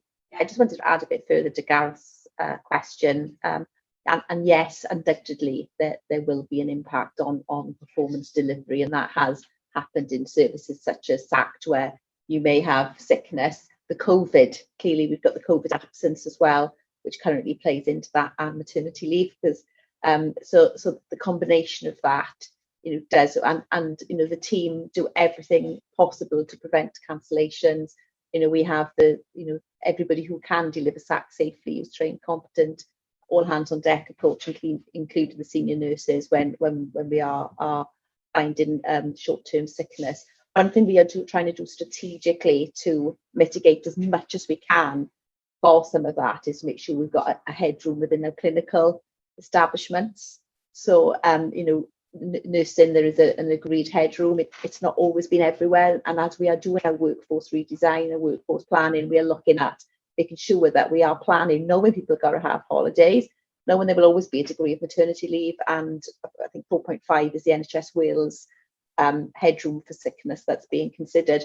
So we should be trying to factor that into our workforce planning assumptions so that otherwise every time you have people on holidays or some absence that is usual, then and study leave, and which is also important, we're going to see dips in service. So we're trying to make sure we got that sustainable platform. At the start of this item, we were on time, but we're slipping into not being on time now. Stephen, please. And that's the last comment we'll take on this item, and I'll conclude it at that point. Stephen. Oh. It's gone down. Yeah. Stephen. Your hand went up and down, Stephen, on our screen, but. Which are the two Stephens online? Are you Harry. Stephen Harries. Okay. My hand is showing us down my side. Is it showing us up? Okay. I'll put it, I'll raise it and lower it again. No, that's okay. Thank you, Stephen. It's working. It's working. Okay. So in relation to our Delivering Excellence Performance Report, what we're asked to do is to note the contents, but I think it's, oh, sorry, oh, you haven't done industrial action.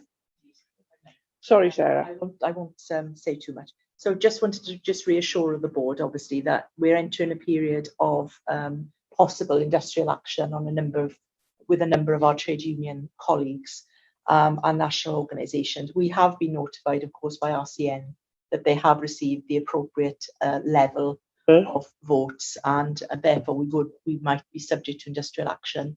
The unions are required to give us 2 weeks' notice of any action, and we are obviously having conversations with trade unions on a number of fronts in terms of planning. Just to notify the board, we have had our industrial action cell stood up since September, so we've been having fortnightly conversations across the organisation since then to put all of the mechanisms in place that we need to prepare for that. And we are continuing now to have those meetings on a weekly basis from now on in order to make sure that we have in place everything we need to. So there's lots of work been going on. We are also taking part in national conversations around derogations. I was just going to mention that because specifically around Welsh Blood, because they are running a service which clearly is outside of those that are delivered across NHS Wales and across health boards. So it's very important to put Welsh Blood in the conversation along with colleagues from Welsh Ambulance Service, for example, to have a specific representative there. So we taken part in the first one of those meetings this week. And the informal feedback from that meeting is we seem to be way ahead of other colleagues actually across Wales in our planning, which is good feedback. So I've had that pop up on my screen since we've been in this room. So we are following the national guidelines around planning for industrial action, and we're taking account of all of those informal opportunities as well. And you're being communicated with about the derogations that will be possible that's coming through from the trade unions. But they will be communicating with us in terms of derogations, in terms of their understanding. We would then have an opportunity internally to discuss our local and negotiate our local requirements. So those conversations can then take place within those potentially 2 weeks' notice. So that's a really helpful update, and thank you for that. I'm just wondering, will the train strikes, which are anticipated between now and Christmas, and there's going to be several days between now and Christmas, including Christmas Eve. No, that's postal strike is Christmas Eve, but there's going to be several days of train strikes between now and then. I don't know how many of our staff that affects, but since we're talking strikes, that might be something that's worth looking at. I can't answer that specifically, but what I can tell, if you look at our travel survey data, it tells you the majority of our staff live fairly locally and broadly travel to work by car, which is something we're also trying to change for different reasons. But we'd have to look at but as a broad sort of sense of data, most staff either live locally or come to work by car or shared. Yeah. Excellent. Sarah, thank you, and thank you for all the work that you're doing in relation. I think Stephen does have his hand up. No, now. he doesn't. Oh, right. Yeah. I need to have two machines on so I No, can no, he see doesn't, he hands. doesn't. Okay, he doesn't. Okay. Sorry.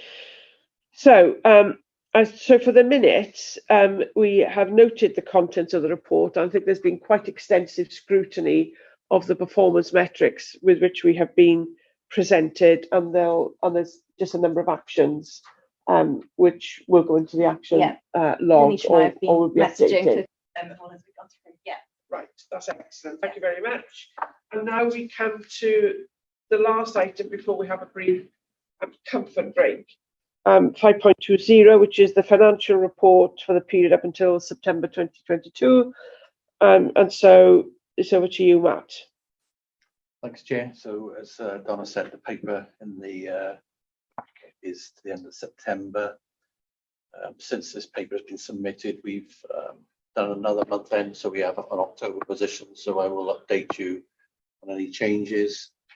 Before I do that, I'd like to give you some more Wales context because I think it's important. So you've got all the information about our financial position, but I think you need to see the context from a Wales perspective. So in terms of NHS Wales, back in August, we were reporting a 200,000 deficit across Wales. That moved quite significantly into September to a £240,000 deficit. That created obviously significant issues in Welsh Government because that movement of 40 million was not foreseen. So they spent the past 6 weeks having a lot of discussions internally with budget holders in Welsh Government and ministers in terms of how they were going to cover that gap. So that has enabled them to at least close that gap down to a more reasonable position. And the upshot of that is initially we were worried we weren't going to get. So when that movement happened, we were worried as a collective set of NHS organisations we weren't going to get the funding that Welsh Government had promised around the COVID response costs and also the extraordinary cost pressures, particularly energy. So that has enabled them to that process in Welsh Government to find those funds. So they did inform us after this report was written on those two key matters that based on our September position forecast for the end of the year on energy COVID response, they would fund those for all organisations in Wales. Any risk above that on energy, we will have to manage, and the same with COVID response costs. They also informed us in that notification census report, although it's mentioned in there, the pay inflation will be funded for this year, because up to this point we hadn't had our funding for pay inflation agreed. So that was notified. There is risk in that because that's based on actual people in post. And of course, we have a fair number of vacancies, and then we also have something called incremental drift where people move through various points on a scale, which Welsh Government don't fund either. So there's a 500,000 to 700,000 financial risk just in that. So the funding we've had doesn't cover all of our costs. So that's the all sort of Wales context, and suffice to say, Welsh Government has still got a deficit. So, you know, they're still managing a 40 million hole in the health and social care budget for this year. So there's significant pressure on them.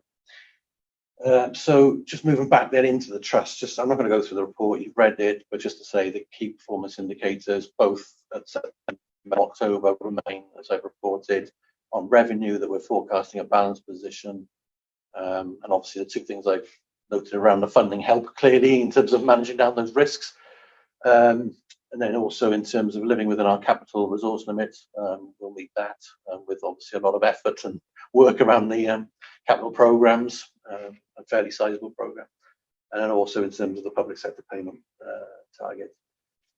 I suppose then the key message really is there is still some risk in terms of our COVID recovery capacity.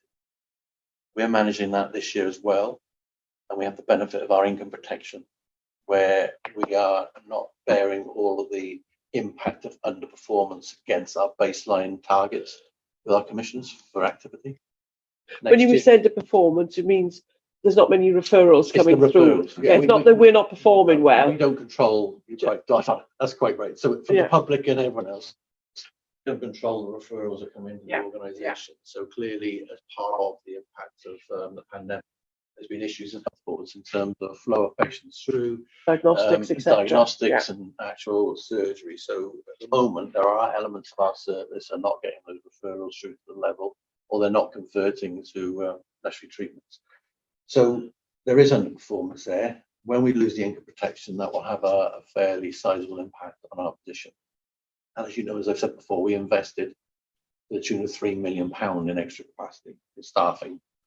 And at the moment, we're managing that without income protection this year. Next year, that could give us a gap of about £1.5 million.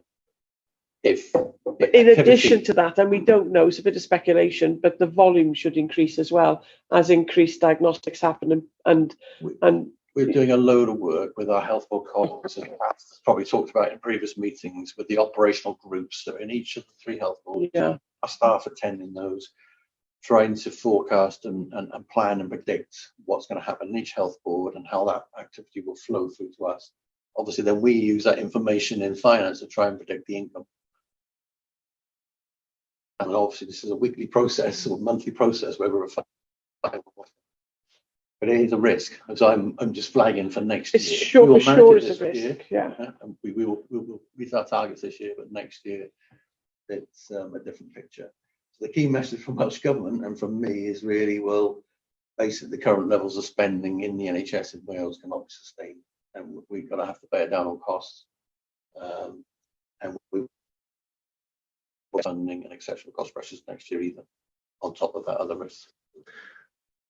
So it's not doom and gloom all over, because this year we all bands and we're doing well relative to other organisations in NHS Wales in that regard, but there is bigger risk this year. Thanks, and I'll take questions.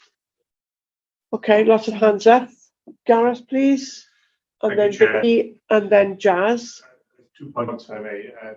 Matt, first of all, just that I'm clear, you're saying Welsh Government has confirmed that the COVID response costs for this year are covered. Based on our forecast at month 6.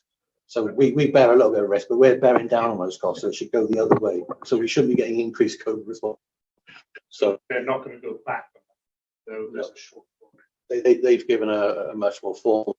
In the year, it was in a letter, as you remember, Judith Paget, as they would look to sort of manage that risk, which is a bit more, flexible comments. Now we've had a form and we've had funding allocations. We don't get allocations, but we're billing. Second point, the question is around the income protection we're getting on activity. You said that's potentially significant. Can you give us just an idea of the? That's the £1.5 million to 2 million, depending on where. So based on the current levels of activity we're predicting for this year, to say we didn't have the protection this year, we would have been overspent by far. We would have found other ways of covering it, but we would have had a shortfall on our income versus our cost that we've invested of £1.5 to 2 million. So if that carries on, activity doesn't go up as we predict, we might be facing that shortfall next year. Then we wouldn't be paying the Rutherford. Well, we're not obviously they've gone into liquidations. This is just this is an activity. I'm just thinking we were planning and budgeting for increased capacity, which we will know. But we had no funding agreed for that, and that would have been our massive risk this year. What we've done is, we've done brilliant work to get internal capacity in place, much better value, much better value for money, but we still have not got the income cover. I guess it takes into the conversation about other things. So I guess there's a short-term risk, isn't it, of Matt's just described. Again, taking a step back, long-term, we still have all the evidence which suggests that, unfortunately, the incidence of cancer is going to continue to rise. The patients will come through. So this is a sort of short to immediate risk, whereas over the long term, we think that activity will be there, and the investment in the technology and everything else is to deal with that activity in a different way, which reduces the overall cost, but actually improves the experience and the outcome. So those are the things we're sort of trying to balance off. So short term, NHS Wales has a problem. Medium to long term in cancer, we've got a problem because we want to get less people with cancer, but we will have things in place. It's how you just balance having the stuff in place. Budget as a health economy, not as an organisation, because it's a shared risk, isn't it? It's a shared risk. The health boards are responsible for the populations they serve, and we're a provider, so we're trying to just manage the immediate challenges, whilst we know that the things we're putting in place now are right and proper. I mean, to be fair to the health boards, they have like stood up to that challenge to a certain extent with the IRS investment. That's an investment. Protected. 10 years, you know, they're putting money in fixed costs for 10 years. Not what's going to happen with the activity? No, clearly it's going to go up. Will it need the 10 Linux is a pushback, you know, and stuff like that. So they've invested at risk on that. They're going to invest in the satellite centre, you know, in terms of the fixed cost there at risk. It's linked to activity, so therefore, if the activity does come and the growth, and we're also then obviously about to ask them for the new Velindre Cancer Centre fixed cost increases, because you know, as you understand, and that hospital's going to have a different fixed cost base. Those things, you know, they sign up for them. There's some fair bit. Hyperfractionation that was touched on earlier is also impacted clearly. You know, the change in the way services are delivered. Has an impact on activity in terms of radiotherapy treatments, but it's impacts the other way on planning. So planning, you know, time and volume goes up. So those nuances need to be reflected in some of the work we're doing with commissioners on our contracting model. Yeah, because they need to be adjusted so that we get more money for planning, less for the treatments, because there's less treatments because of hyperfractionation. Resource to reflect that as well. It's a bit like A&E, isn't it? If you got so the old system paid for activity. You got paid for how many people turned up, as opposed to what happened to them and what was the outcome. So we're trying to move to let's get the right treatments in place, which drives a better quality care and outcomes. So we're commissioning for outcomes, not commissioning activity, and that's the leap that we need to make, isn't it? You know, so it's a so what question, isn't it? Rather than, otherwise, an ambulance service used to get paid for the number of ambulances turning up. We're trying to say, well, actually, the right thing to do is not to convey them if we can find a different way to treat that or individual. take them to the right place. Absolutely. So not it's just, necessarily to the big A&E. Yeah, and the commissioning to really support doing the right thing. Gareth, yeah, I've got them down on my list there. Can you see? But I want to make sure first that Gareth has finished his questions. Thank you, Vicky. I think it's just a touch, as we did in QSP, Matt, just about the saving scheme. So I have those schemes now started so that you're. So in terms of the whole IMTP program, the teams are targeted.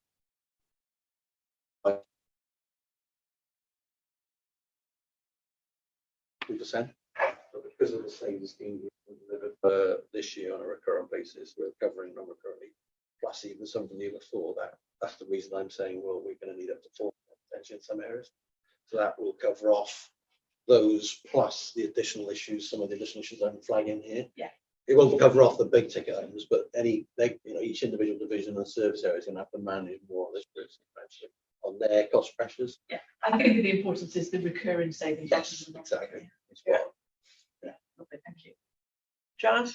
I think many of the points I was going to raise have been picked up already. I think it was that relationship between the sort of financial activity underperformance and the fact that, you know, we're feeling under pressure on the ground. And so what is it that we're doing with our time? And of course, they're hard sort of outcomes that are being used at the moment to kind of predict that financial activity. Whereas what we're doing is focused on what matters to the patient and the donors and making that the focus for us, our staff.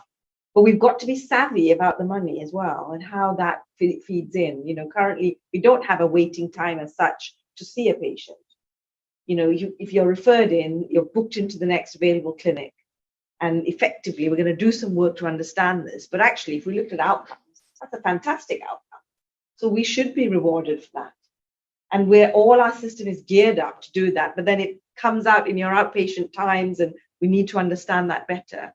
So there is that conversation that we need to have, which is slightly different, you know, providing we're confident enough that we can maintain those outcomes, that we drive a very different type of conversation with our commissioners. And we want to do that, don't we? But we're not really geared up for it fully yet. But there's lots that we do in our system with follow-up, with, you know, sequential treatments, and they may not trigger the same as that new referral in, that number of fractions that we deliver. But our service is changing. And I think there's that, you know, how do we make sure it reflects the right funding? I just think that the first step is to get So the model that we've worked on, which has moved from having 7 ways of counting our activity, which were all about treatments. Yeah. We didn't even look at planning or SACS preparation. So clearly the 2 main services, all we were doing was getting paid for and counting the treatment bits of it or the service delivery bit of it. So we've now got 60 different ways that we get paid for. That was only implemented 2 years ago. It's been used for any of the marginal over and underperformance to count that, but we are hopefully going to get it formally implemented next year. It hasn't for the past 2 years because of COVID, and we were all on income protection. Yeah. Different to this year, but in the 2 years of COVID, it was block contracts. It didn't really matter because clearly every provider was struggling to deliver activity in an official sense. Yeah. So those things need to be nuanced. So we're going to have a development, well, it's part of the development for the next board meeting. There is a session on our contracting model, so you understand a bit more about that. Maybe we're going to have some comments. Where do we need to move some of that? The planning elements of it will pick up hyperfractionation. For example, where I may be wrong on it, about 5-6 times longer to plan one of those patients than a traditional. So that does get you the income in.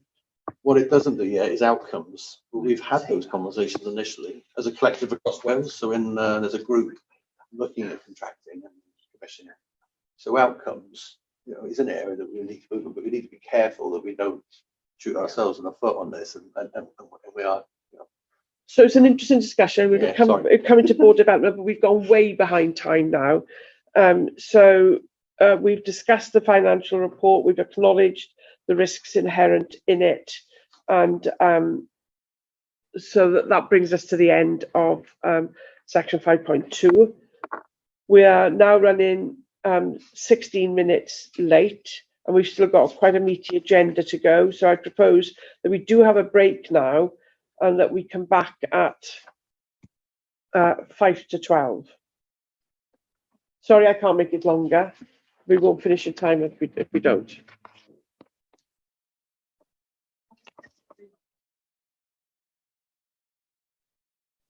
Well, croeso nôl pawb. Welcome back, everyone. So we come now to the rest of the Part A agenda. We're on section 5.40. We're aiming to finish around 1 o'clock. And 5.40 is the trust risk register. So I'm going to hand over to Lauren to take us through this item. Thanks, Lauren. Thank you, Chair. So the paper as set out in 2.1 in terms of the key points to note. So the Velindre Cancer Service risks have had a lot of review over the last number of periods, as we've discussed. The actions for ensuring that the current risk score meets the target risk score have been pulled out from Datex and included in this report, but it is very much acknowledged through the senior leadership team, through Executive Management Board, and we discussed it in QSP as well, that those actions need further work to make sure that they're smart. So that work is underway in the cancer services and teams, and that will flow through for the next reporting. Just to note, for quality, safety and performance, there wasn't any specific comment to include. It's not that there was one on the appropriateness of the wording of one of the risks, which has been amended. So the Trust Board development session, then I just want to make sure that was covered in this paper to update on our discussions there in this forum. So we met on the 8th of November, and we'll cover it in the Trust Assurance Framework paper shortly also. So for the risk register, the point that's relevant was the section on risk appetite. And the reason that's very relevant for this paper is, depending on how the conclusions that we reach as a board in terms of how we set our risk appetite for the different categories will impact the level of risk reporting for those categories that we then receive at committee and board. So we agreed that at the board development session that the proposals for finalising the changes to risk appetite would be through the December cycle at executive level into January for audit committee and trust board. So happy then to questions on the overall framework, or we can pick up around the table on any of the specific risks. So that's the two papers. No. The sorry, I thought you meant yeah, that's everything in terms of the summary comments on risk register. Yeah. Okay, thank you, Lauren. I can see Vicky. I can't see on screen, but Lauren, are you able to see if anything on screen? Yeah, there is one. But we'll take Vicky first, please. Thank you. I think it was just to ask for a specific on 2630. We've got an individual's name, although not the surname, first name. So we just need to remove that as a public document. Yeah, absolutely. If that's okay. And then 2710, I was just when I was reading the detail on it, or the information that was there, I wasn't clear because it was about price hold and the impact on the project, but it was. So was that Vicky? So 2710. It was in the 16 risks, but I didn't know whether it was a specific project or general projects, and whether that had come down from a 20, and what mitigations going forward, because it was fairly generic. Not for you to comment, Lauren, in terms of which page is that on? Sorry, Vicky, just I don't know page. Sorry, these are from my notes that I made. Okay. Risk register 2710. Page 5 of the report. 13 in the trust risk register paper. I think it's referring to 710. Yes. Yeah, it is referring to NVCC, so we should make that clearer. Yeah,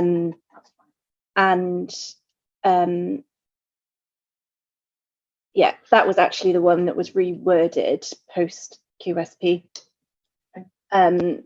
Because no, not at all, because it was the way in which it was worded previously potentially was commercially sensitive. So this was making it the sort of appropriate version of that, but we've missed the point of making it clear what it actually relates to. Apologies. So update that again. Yeah. Gareth, please. Apologies, Laura. I'm not sure. Have you done the TAF as well? No. All right. Okay. I won't fire until you get to that. I was going to ask the same question just to make sure. Okay. Andrew? Just a note in the first paper on the risks greater than 15 CANISC failure risk. It's obviously one thing that we've already touched upon. So, of course, that needs updating, but in updating it to the new systems, I wonder how that's going to impact. I guess it's still in a risk in the sense it's something that's being rolled out, but it was just for noting. Yeah, fair point. So I don't know, because CANISC has been launched now, and we know that there's going to be some teething problems. But are we at this stage still thinking that there's a risk of CANISC failure? No, I mean, from a perspective, this was as at the end of October, but you can So there's now no longer a risk of CANISC failure because we're not using CANISC. Well, there is a risk because palliative care is still using CANISC at the moment, pending their module. So the risks will need to be revised, and obviously because of the cycle of business, they haven't been done. So we're now using two completely different systems in the main for running the cancer centre, but those will come back and will have completely dropped. Yeah. I just wonder because there'll be a new risk associated with the new system as it's implemented. But this is specifically talking. Sorry, Chair, I should put my hand up. But this is specifically talking about the failure of CANISC in relation to the IRMA being set up. Yes, that one will go. So that is in itself and something that we're now actively monitoring because it's a different way in. So, yes. But the failure component is no longer there specifically to CANISC. Thanks, Andrew. So do we need to? I'll come on. So just to close that one down, unless Gareth, is your point related to that? So to close that one down, CANISC failure as it's set out here is no longer the risk. That's no longer the risk. There's other issues, so that needs that'll need updating. That's not in any way a criticism. I mean, it's the days. It'll flow through in the flow next through. reporting. It'll flow through. That's a good way to put it. We're not in an operational position to re-review the risks yet because we're still within the initial. Yeah, it's fine. That's fine. That's absolutely fine. So thank you, Andrew, for that. Gareth, please. Thank you, Chair. On the trust risk register paper then, it wouldn't be a discussion around trust risk register without noting that some of the review dates are past. And I think it's not just because of the cycle of business, but some of them are back in middle of October.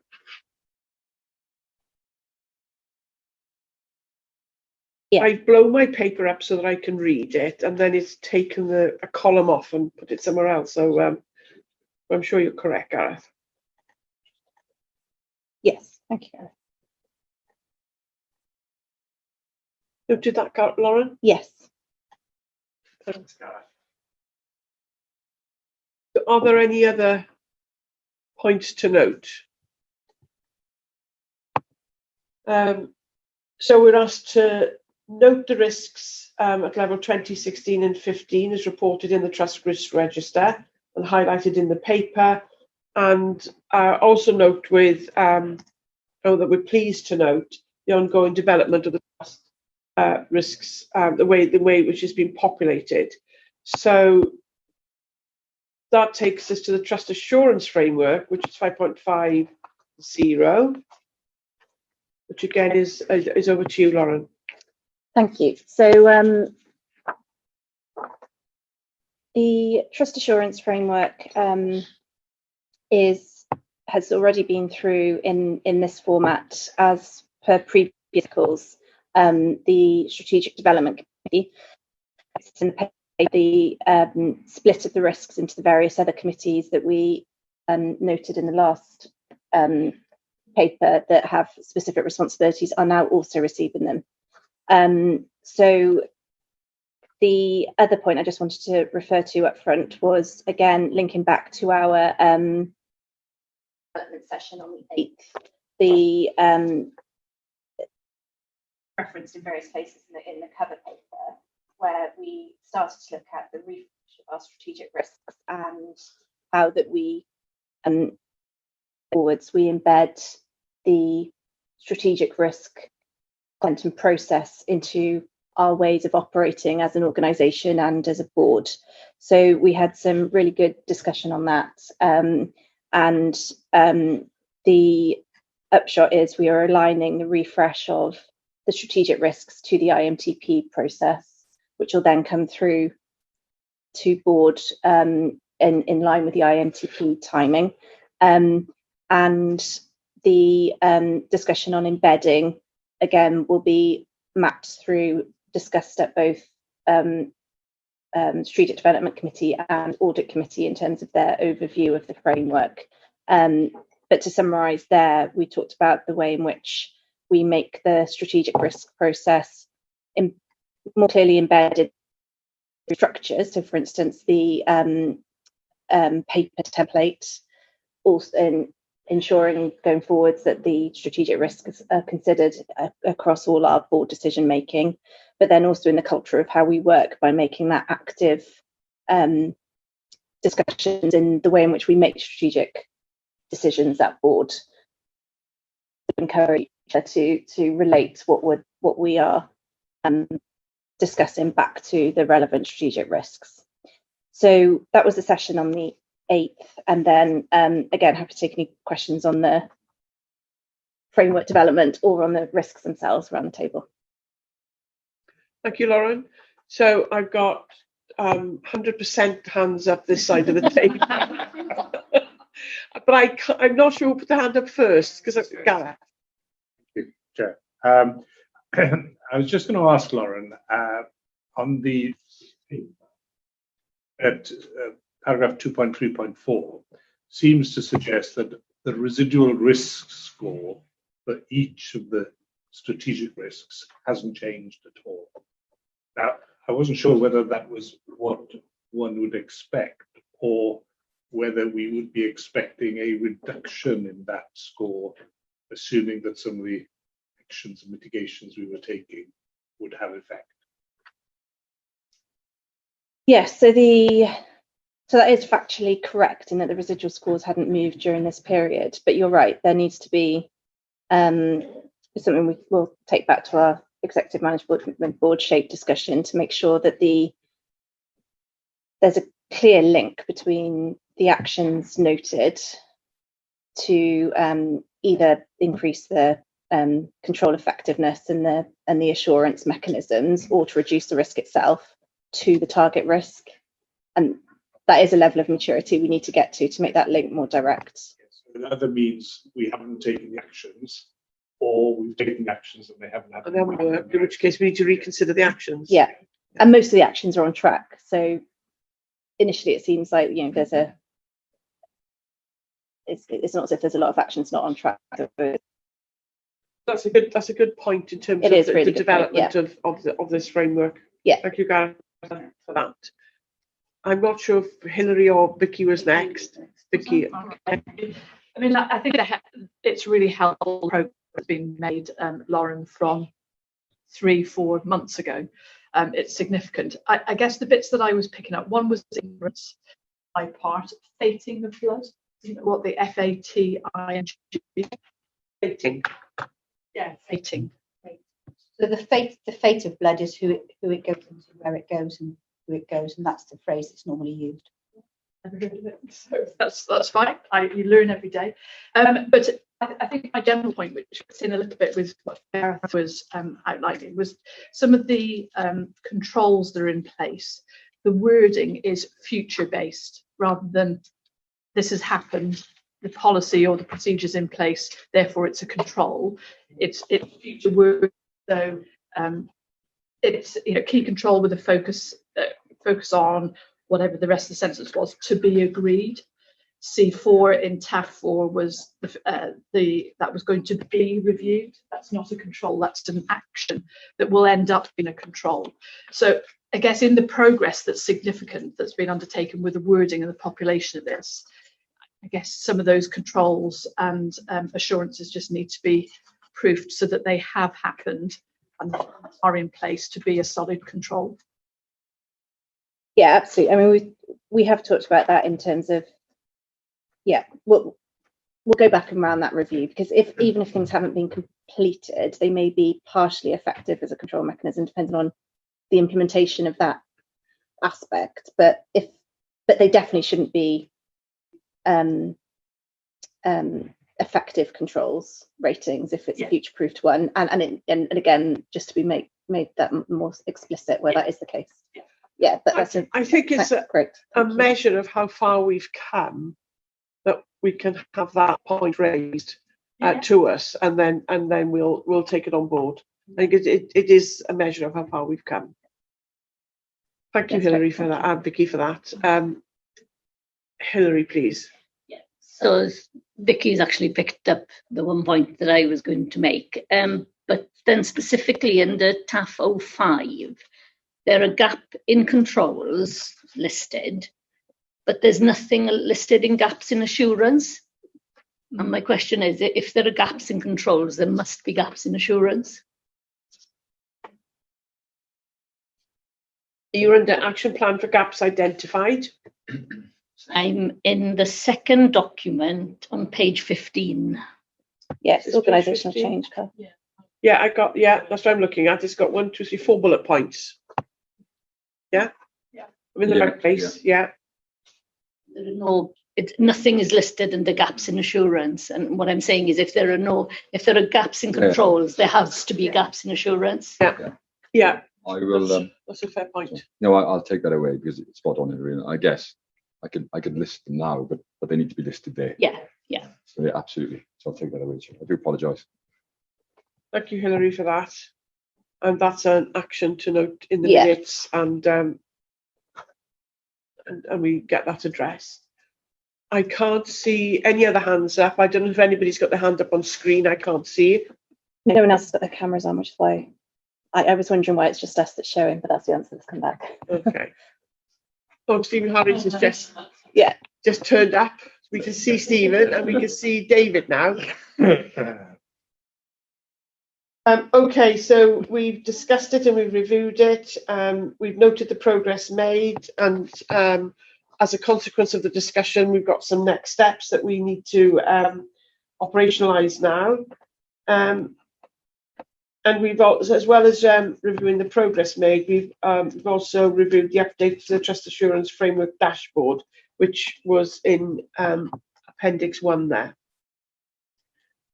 Although, which I found very helpful, but take on board the points that have been made. So I'll move on now then, please, to 5.60, which is the Nurse Staffing Levels Wales Act. And Nick, over to you. Chair, so this paper is here to provide the board with a mid-year revision with respect to compliance with the Nurse Staffing Act. Of note is that for the first 6 months of the year, using the triangulated approach, we've identified that there has been no impact on patient or donor care on the back of staffing levels and no incidences in respect to where staffing levels have adversely affected on the care of patients. I do wish to draw to the attention of the board that there is a version control issue for the paragraph at page 3. It's not worded very well, that's the version control issue, so I will amend that for publication on the website appropriately. But essentially, that's what it should say, that we have undertaken the 6 monthly statutory reviews using looking at PDR compliance, training compliance, outcomes, and again, that no issues of care have been identified. And we've also had discussions in respect of options around Band 4 practitioners and ensuring top license working. Thanks, Nick. This is just a fantastic example of where a full stop in the wrong place makes all the difference. And Nick and I were having a little wry smile as we talked about it yesterday. So that will be reworded before it goes onto the website. So this is an excellent outcome, Nick. There's a lot. I think the RCN are using the Nurse Staffing Act a lot in the public domain at the moment, aren't they? Because of issues of staffing levels and so on and so forth. And that's simply fine, no problem with that at all. But as far as Velindre University NHS Trust is concerned, and the data that we have available to us, we're compliant with the Act. That's the assurance that we're seeking. So that is really good. Just a comment to say that it is still helpful to have this so clearly articulated, and it does put us in a strong position. You know, in terms of we can't control what will happen, but we have our house in order, and it is really reassuring to see that. Yeah. And this has been to QSP. QSP, yeah. As we discussed in QSP. It's discussed in QSP as well. Excellent, thank you. Next, so we're just noting that, and so now we come to 6.10, which is the infected blood inquiry, and this is an update. And Kath, are you going to give us an update on the infected blood inquiry, please? Yes, so just I'm happy to take any questions on it that are suitable for the public meeting, but that we will be submitting final summary of to the inquiry for the 15th of December. The inquiry require us to submit any final submissions. That's all I wanted to say. Just to note that that's the process. And we're on track for that, are we? We are on. Yes, it's going to be tight and up to the wire, but we are on track at the moment. The inquiry is still hearing evidence, and they're also still issuing documents to us from our archive. Yes, it will be to the wire. So there's been a huge amount of work in because we are core participants in this inquiry, and there's been a huge amount of work. So Nick, Kath, I couldn't give your name just for a second, just to acknowledge the enormous amount of work, which happens with very quick turnarounds quite often, doesn't it?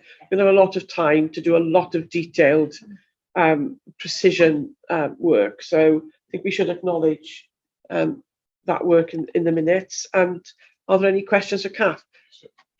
I was just going to say, Kath, I wasn't sure from the paper, there was a suggestion that we wouldn't put a representation in our own name. We would go under the coattails of NHS. So just to provide you with some clarity on that, we will produce our own submission, but what we won't be doing is repeating anything that NHSBT put in. NHSBT's board is considering their response at their meeting on Tuesday. In the period of time under question, the blood service, clearly only covering South Wales, was in effect a region of England and taking its direction through the Department of Health through the Welsh office at the time. So there were no material differences. What we will be doing in our response, though, is thinking about some of the submissions that have already been made and thinking about the Welsh context in terms of the here and now. So we will want to submit some information, but it won't be lengthy. It will be very succinct and not repeating anything the others that England is saying. Okay. Thank you, Kath. So we now come to section 7, which is some of the more strategic papers. And the first is 7.10, which is the integrated medium-term plan. And this is the quarterly reporting, isn't it, Carl? So can I hand over to you, Carl, to report? Yeah, thanks, Chair. So again, people will have had a chance to read the paper. Just a couple of points of context, really. The first, if I just take you to paras 2.1 and 2.2, really. So there's two parts now to our overall reporting to the board and also onto government. The first, how we get on against the plan, and that's covered off in 2.2. And the second is a relatively new requirement, which is the accountability conditions, which the Minister essentially holds you to account for, Chair, in terms of that line of accountability. And that's set out in Appendix A. If I just, one more point of context on Appendix A, we discussed this at the Quality Committee a couple of weeks ago, because essentially there are a whole range of things in this. Some are very obvious about monitoring assurance. Some, for example, around the 5 ways of working, they're quite broad, aren't they? Yeah. So I think the discussion at the committee referenced that. And I think just to give the assurance to the board that what we've tried to do in the accountability conditions is identify probably the biggest impactful things that the organisation's doing. But I just wanted to give the board assurance underneath that. If I give the example of sustainability, we do an awful lot outside of that, which has got a plan, which has got action plans that sit beneath that. So just to make sure that the board, it's a composite view, and the nature of the requirement is such. So I just wanted to make that the board aware of that, because we did have a long and important conversation about making sure that what sits beneath is in place. And similarly, I suspect for the actions in the IMTP monitoring, again, high level of detail there, but beneath that sits service plans across both the frontline service and the support functions. We roll that up into a composite view. So just want to provide that context, because it's important then to understand the report. I'm happy to take questions with colleagues on anything in those reports. Thank you, Carl. Vicky, please. I think just 2 points, and the one I did raise in QSP, Carl, but just to repeat it, because we had the discussion about, as chair of QSP and Donna yourself as board chair, where it's saying here that we're focused on IMTP delivery, and of course we are.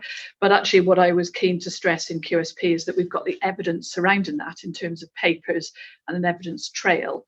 And this was the first update in terms of Q2. We hadn't received a Q1 update in our committee. So it's just important to note that. And I think just to your point, Carl, just in terms of the deep dive into what sits behind the reports, it would be really helpful, I think, to do hyperlinks, so that actually where there's detailed action plans and evidence beneath that, that if you wanted to as an independent member, you could click on that link and go and have a look if it would be helpful, because I think that creates a really good audit trail.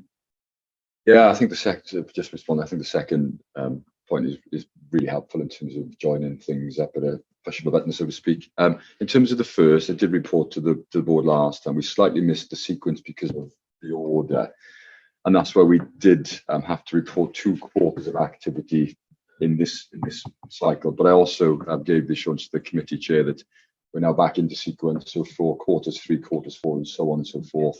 we'll be back into that regular sort of expected flow. Yeah, I think the second suggestion is really helpful one, and something we picked up in the PMF dashboard. Thanks both. Gareth, please. Thank you, Chair. Got lots of good work going on here, Carl. Just wanted to check with you though that for the deliverables or objectives that are red ranked, rated in the appendices, are any of those that you're particularly concerned about?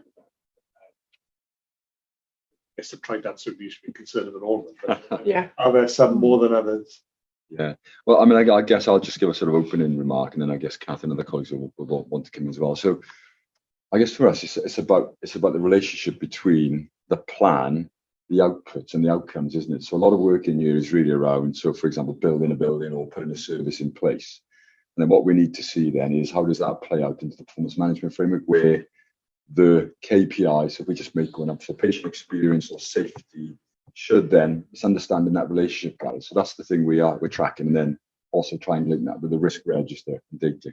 So that's the process we are putting together. In direct response to your question on what concerns me in here, I think that the things we've been talking about today, largely around capacity in terms of SACT and RT, some of the key things in there around some of the strategic programs of work. So we'll talk a little later on about the NVCC and the Radiotherapy Satellite Centre.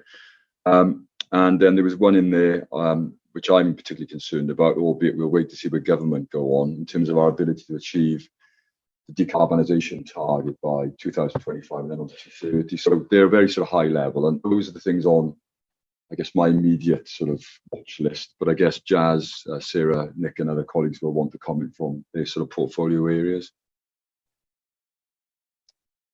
So that's in response to the query about which out of the reds, what particular concerns have you got, Carl? And we've got quite a few reds, but I think there is, as far as I can see, there is progress against each of them. Jazz, and then Kath. You want to go first? You might say the same as me. Well, I think I was just going to bring another perspective to this, which was about, you know, we're thinking hard about how we create a kind of clinical narrative that also translates into our IMTP.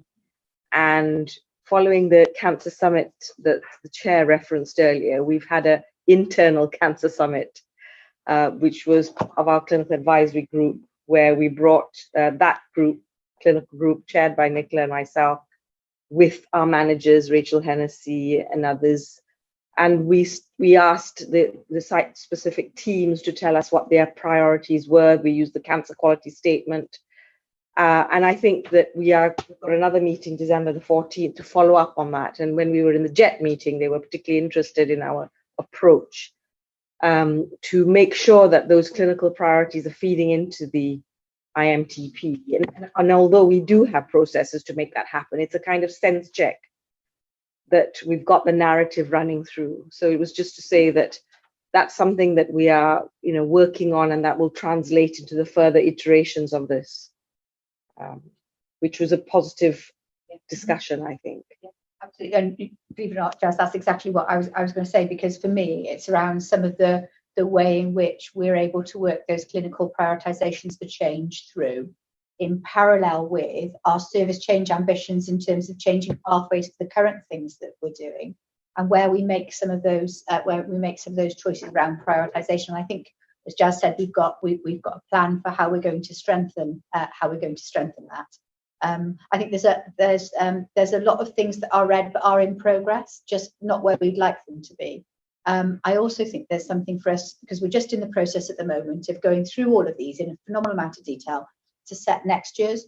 I think there's something for us about the realism around our expectation of what we think can be achieved, and the fact that quite a lot of these are quite high level and there's a lot of things underneath them.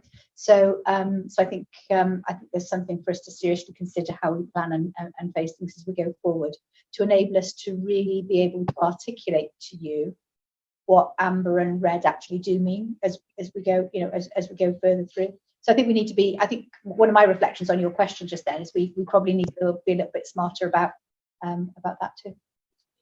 Nick, so thanks, Kath. I think, Nick, did you want to come in there? Yeah, just to add, I suppose what we need to do with this, Carl, is to clinically risk assess formally what the areas that are identified as red and amber. What are they are clinical in the main.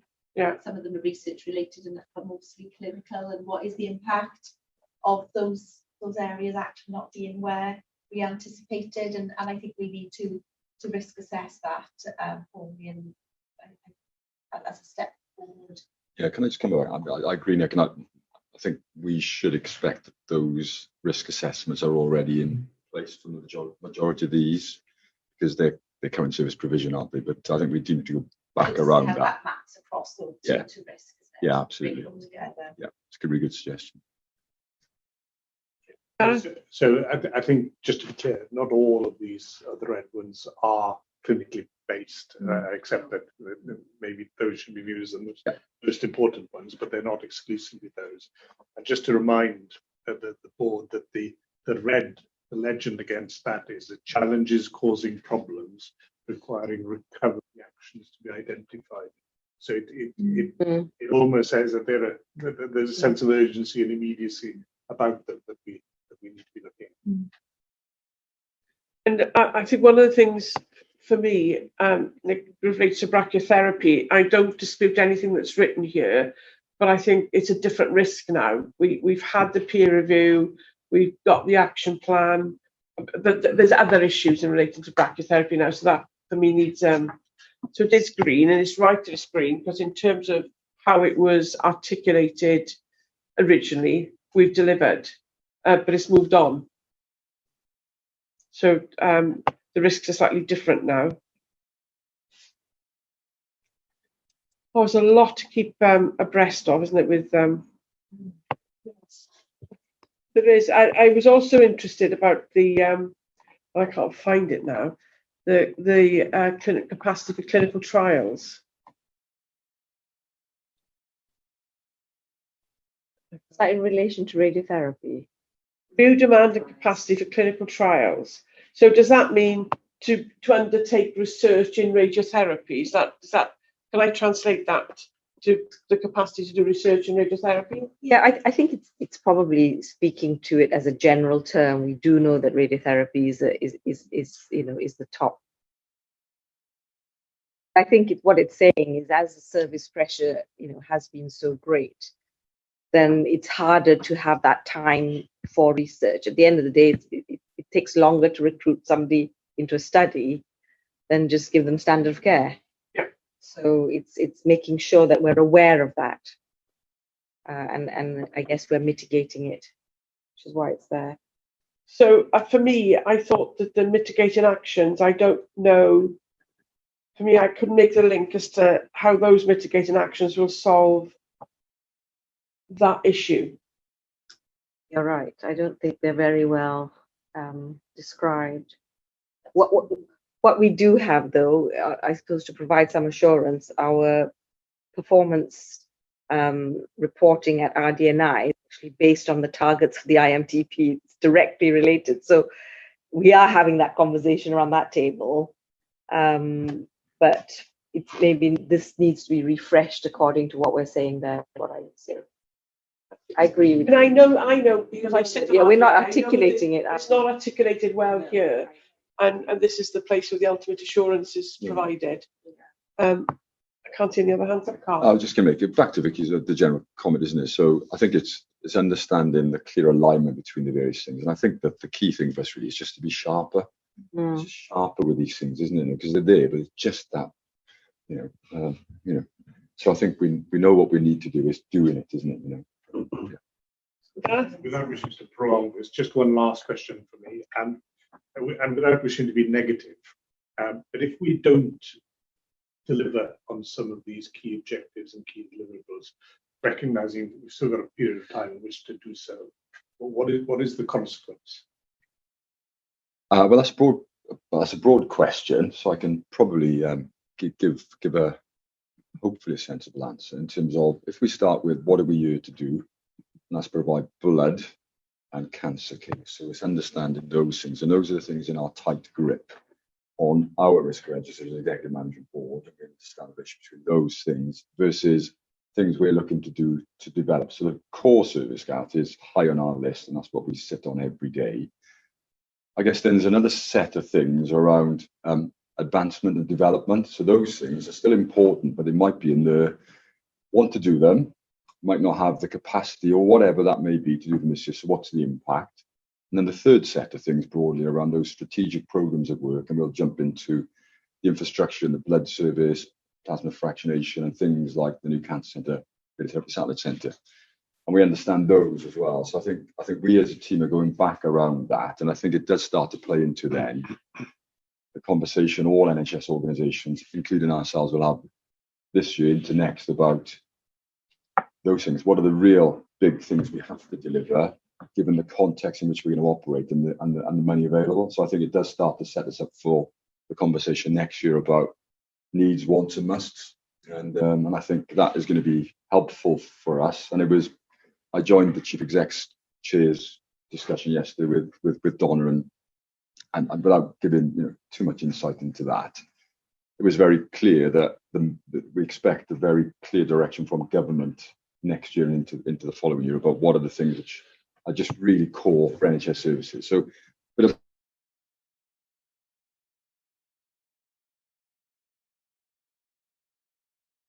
Hello, everybody. Welcome back. We had a technical problem, which we think has now been resolved. So we're rejoining the public board meeting of Velindre University NHS Trust, and our Chief Operating Officer was halfway through answering a question of one of our IMs.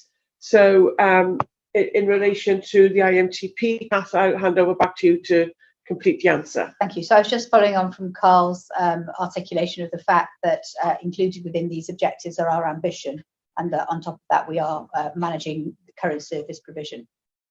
So I was just saying that some of it, I think we need to be clear about what is within our gift and how we're prioritising that activity, and also where we're reliant on third parties to support us in it. And a prime example of that being the plasma for fractionation work, where we're awaiting the Department of Health in England in terms of their progress on that programme of work to enable us to get that over the line. That's currently showing amber. So it's just about how the relationship between them and where we're working with other organisations, but also being really clear about the scale of our ambition. And I think, as Jazz mentioned, being smarter in our articulation and some more precise language. So we'll pick up all of that in our articulation of both the next IMTP and our actions. So it's been really timely. But also what I think we'll do is just have a look at how we're articulating what's currently in this year's as well. Okay, thank you, Kath, for that answer. So we're asked to note the progress against the IMTP, both the IMTP and the accountability conditions, which we received from the Minister by the Director General. We haven't spent a lot of time discussing the accountability conditions, but I personally am quite content with the progress against the accountability conditions. Does anybody wants to disagree with me? And they've been through QSP. Yeah. And they've been to QSP, yes. Yeah. Thanks for that prompt. So we now come to 7.20, which is the prioritisation framework and transformation roadmap. And again, Carl, this is down to you. This is 7.20. I've just found it in my papers. Thanks, Chair. We'll keep this really straightforward. It does start to take us into next year's plan, doesn't it? So if I just, perhaps for brevity, just take us to the slides. Just want to pick up 2 or 3 slides between Lauren and I think the first one is if we can just pick up slide 3. So recall we've had a strategic refresh. We've refreshed our purpose and vision. We've got the strategies in place. And I think that takes us to steps 3 and 4 then, in terms of, so, okay, how do you make sense of all that? And it picks up the discussion we've just been having around our ambition versus our capacity versus what we can afford to do in the coming years. So what we set off on throughout the summer was developing a prioritization tool to support that thinking. And then we also came up with a set of priorities. So if I just take you to slide sort of 6, I think. There's a bunch of priorities there. I think that the process identified those, and when you look at them, they feel like a lot, but actually there's groups of things there. There's some things for the service to do, the cancer service and the blood service, and there's some things organizationally. So for example, values and behaviors, risk management. So I think some things run through, some things run across. So what we are intending to do now, and I'll just ask Lauren to jump in then, is to then essentially take that and put it into a planning process. So it says what we want to do, what resource we have to do it, what priority and order we think we should do it in. And then I think importantly, bring back to the board, I suspect, a series of choices on some of the things that we might wish to do but don't have the resource, or might wish us to do in a different order. So that planning process has started, and we're hoping to get the first cut of the plans by around about November the 30th, and then we can bring that back to a various board development session and so on and so forth. Just before I pass over to Lauren, just to say a few words on the context of the choices. Informally, we understand that we won't be required to submit the IMTP as first planned by the end of January, but we are waiting for formal notification of that. But just thought I'd mention that to the board today. Lauren.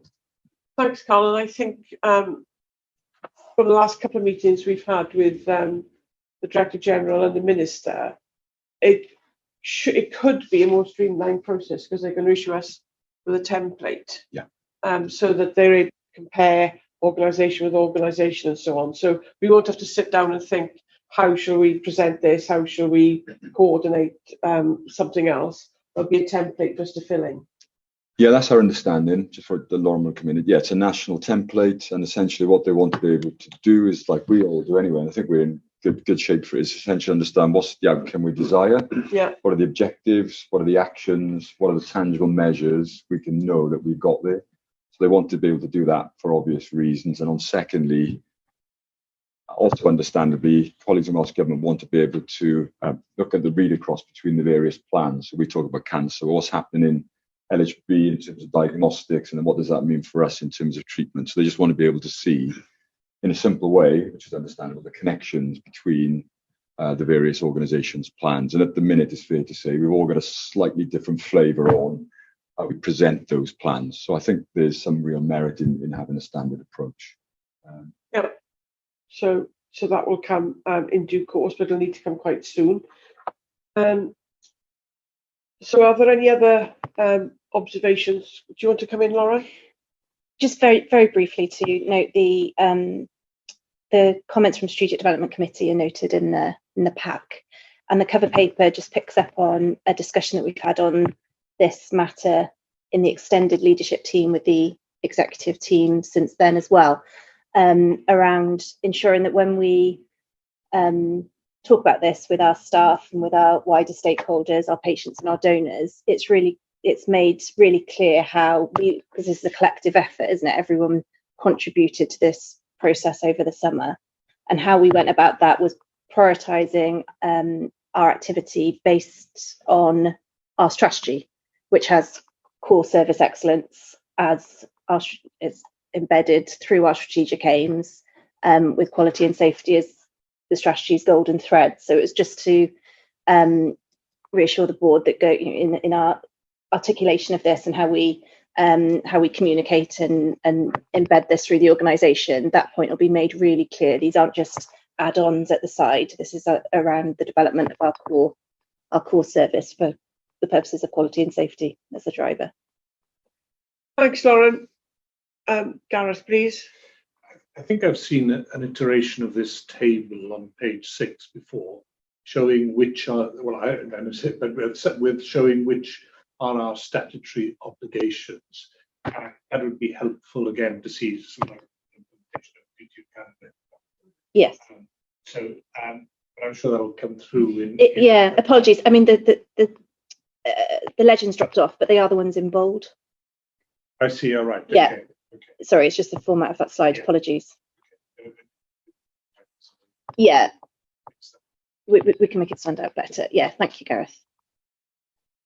And as this is referred, Stephen, just a nanosecond warning, Stephen Harries, there's been a bit of discussion about this having been discussed in Strategic Development Committee, I just wondered, did you want to come in, Stephen?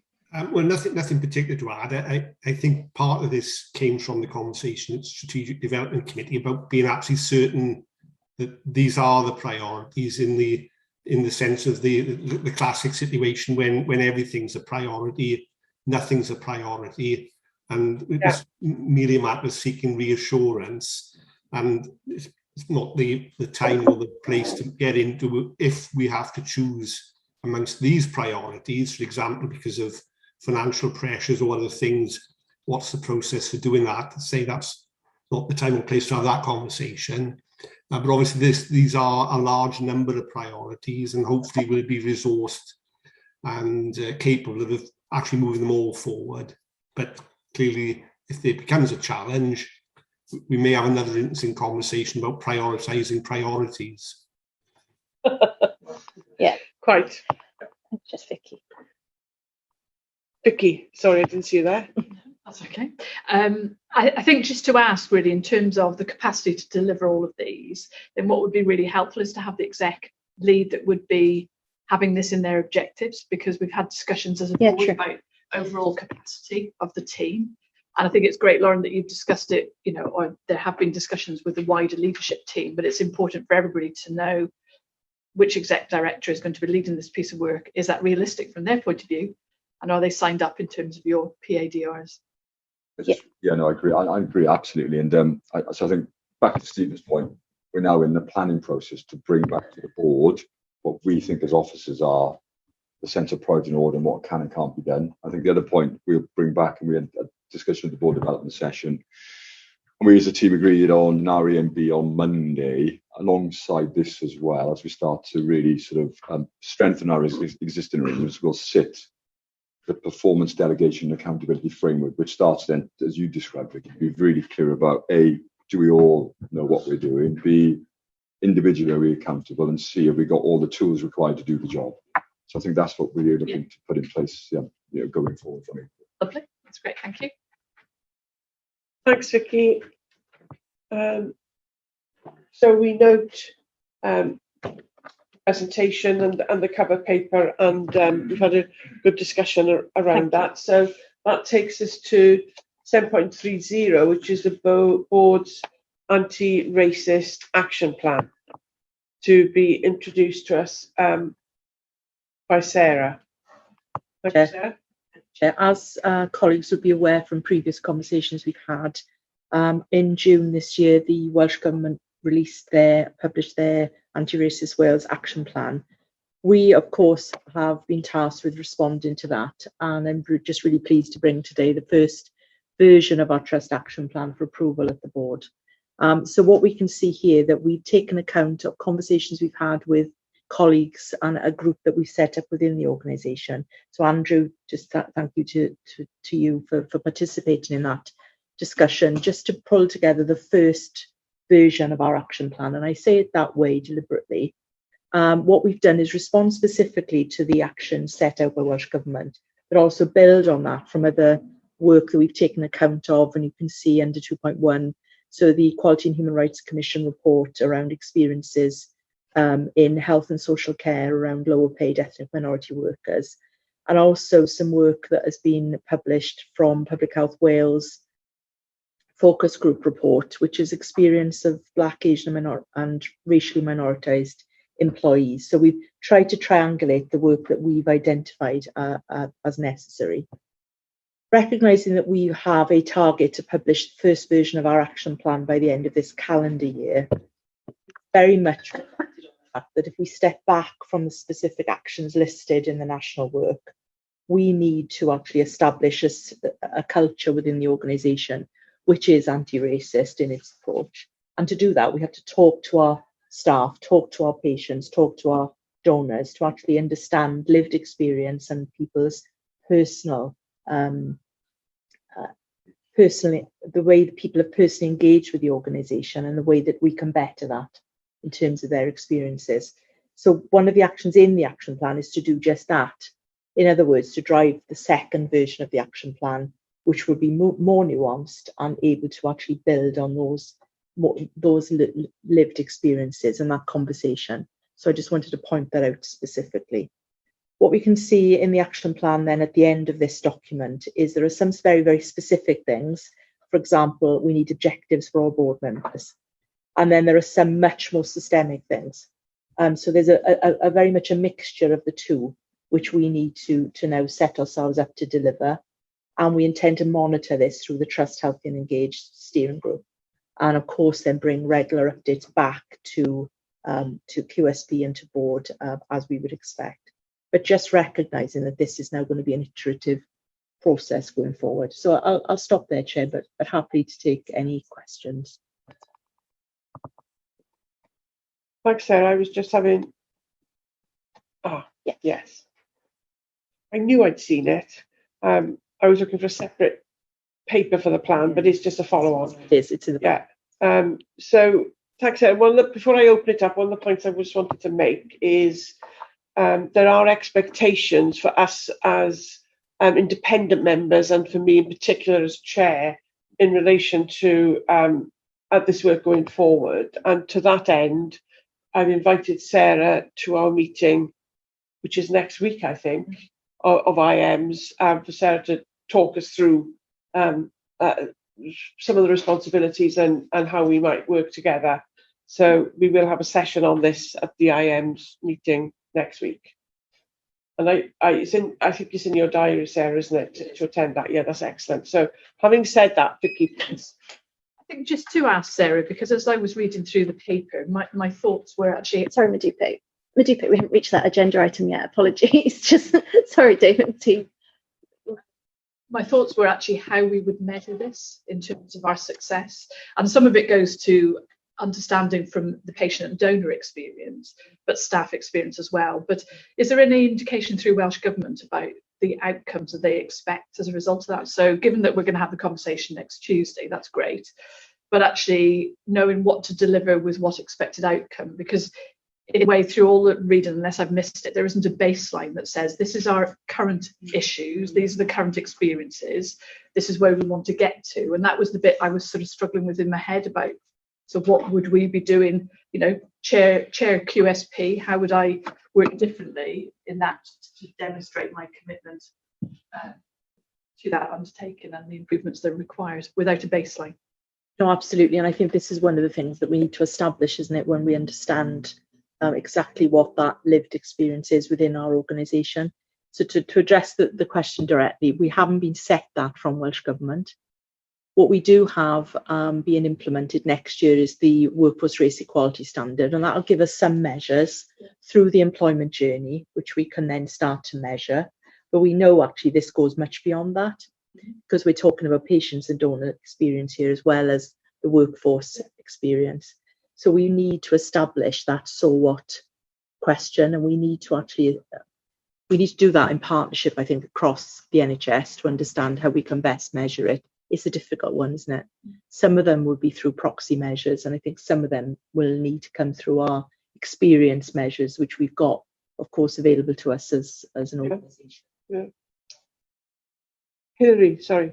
I suppose there's a question that I've been asking in QSP several times is how can we report out against protected characteristics and so on. And this, I think, forces that issue much higher up the agenda now. And, you know, we're frequently told that the system doesn't allow it at the minute. Or the system doesn't collect the data in a way that helps us, I think. Well, that it can't, yeah, that it can't do it at the minute. I think it was they're told. So I think that there needs to be a big push on that system to have to change that. Otherwise, we're not going to be able to deliver on it effectively, or somebody's going to have to be very much spreadsheet counting heads and stuff. No, absolutely. And we all know that the absolute key to understanding the difference you can make is understanding who we've got coming through our doors, who we're interacting with. If we don't have that, we can't possibly understand if we've made any difference. So I think that's absolutely fundamental, Hilary. Right. Yeah, Hilary, point well made.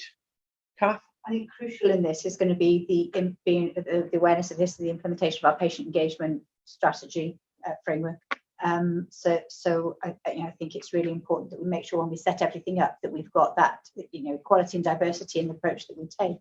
Otherwise, it's not going to enable us to bring that voice in effectively. So I think that's just one for us to continue to keep a focus on. Jazz.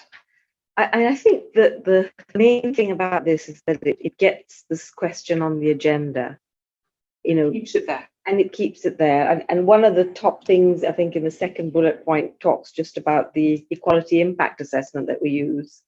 And so, well, but that's the very sort of, actually, how are we going to use that? Have we got a common language as a board?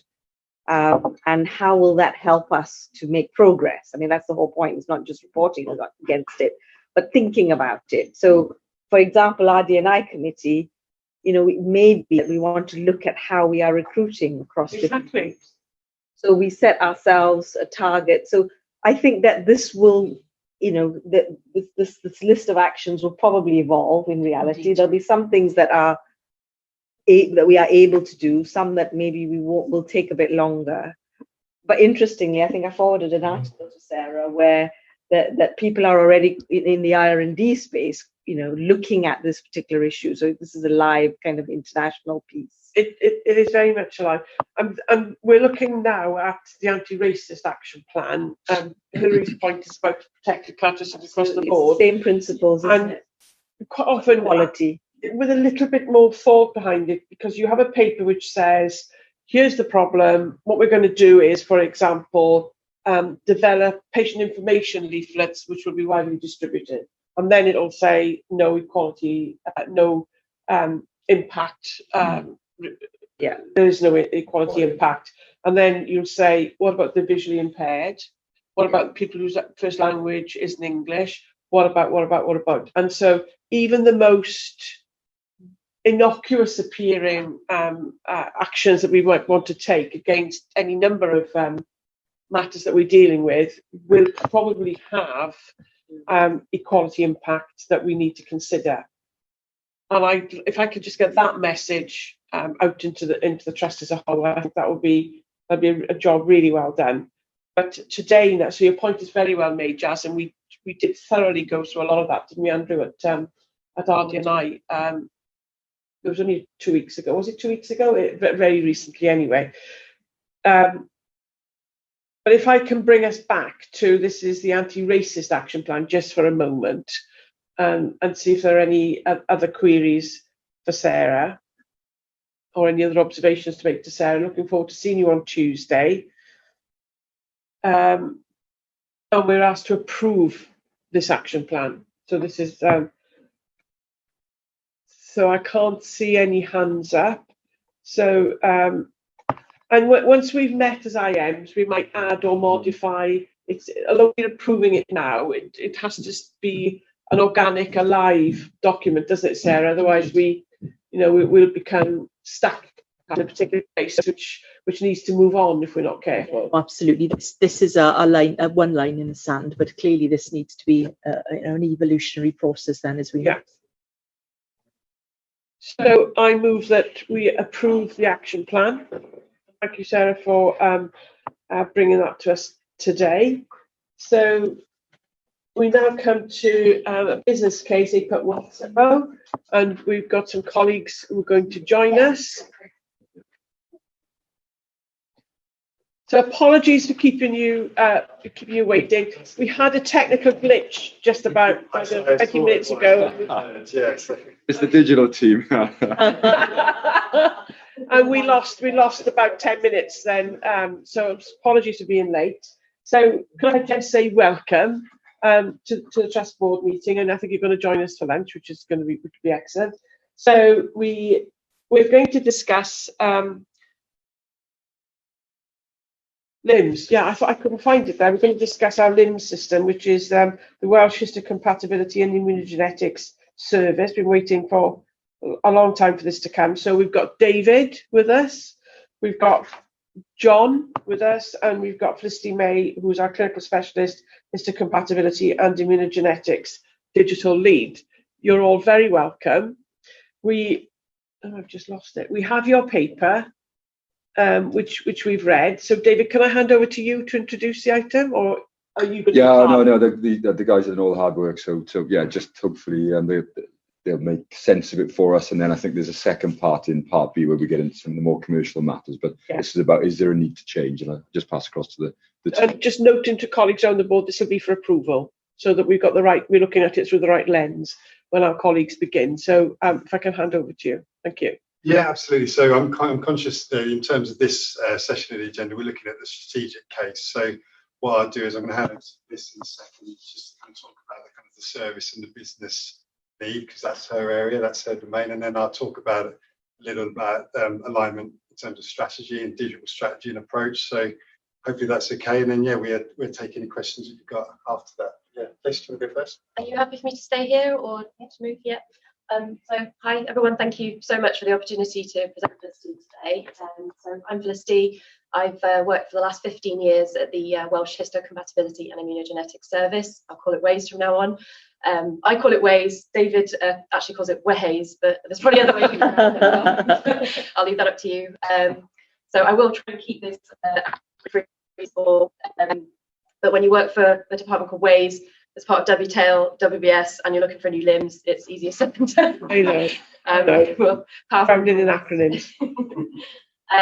So for those who aren't familiar with WAYS and our services, so we're a department based in Welsh Blood Service, and we are responsible for transplantation support. So we provide scientific diagnostic testing and clinical and scientific advice to support solid organ transplantation, bone marrow transplantation, and we also provide services to support selected platelet transfusion.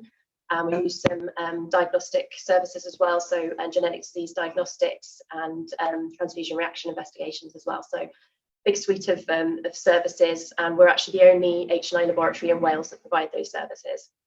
And the reason we're here today is because the IT system that we use, which has been in operational use way before I started, so for the best part of 30 years, and we're using that to store our patient data and support our workflows, and it's built on sort of end-of-life technology, and it's really starting to hold us back as an organisation. So it's because we've developed a lot as a laboratory. As time has gone on, we've introduced new tests, we've changed the testing that we do, and supporting services to meet our service user and patient demands. Our IT system just hasn't kept up with that and hasn't moved along with us.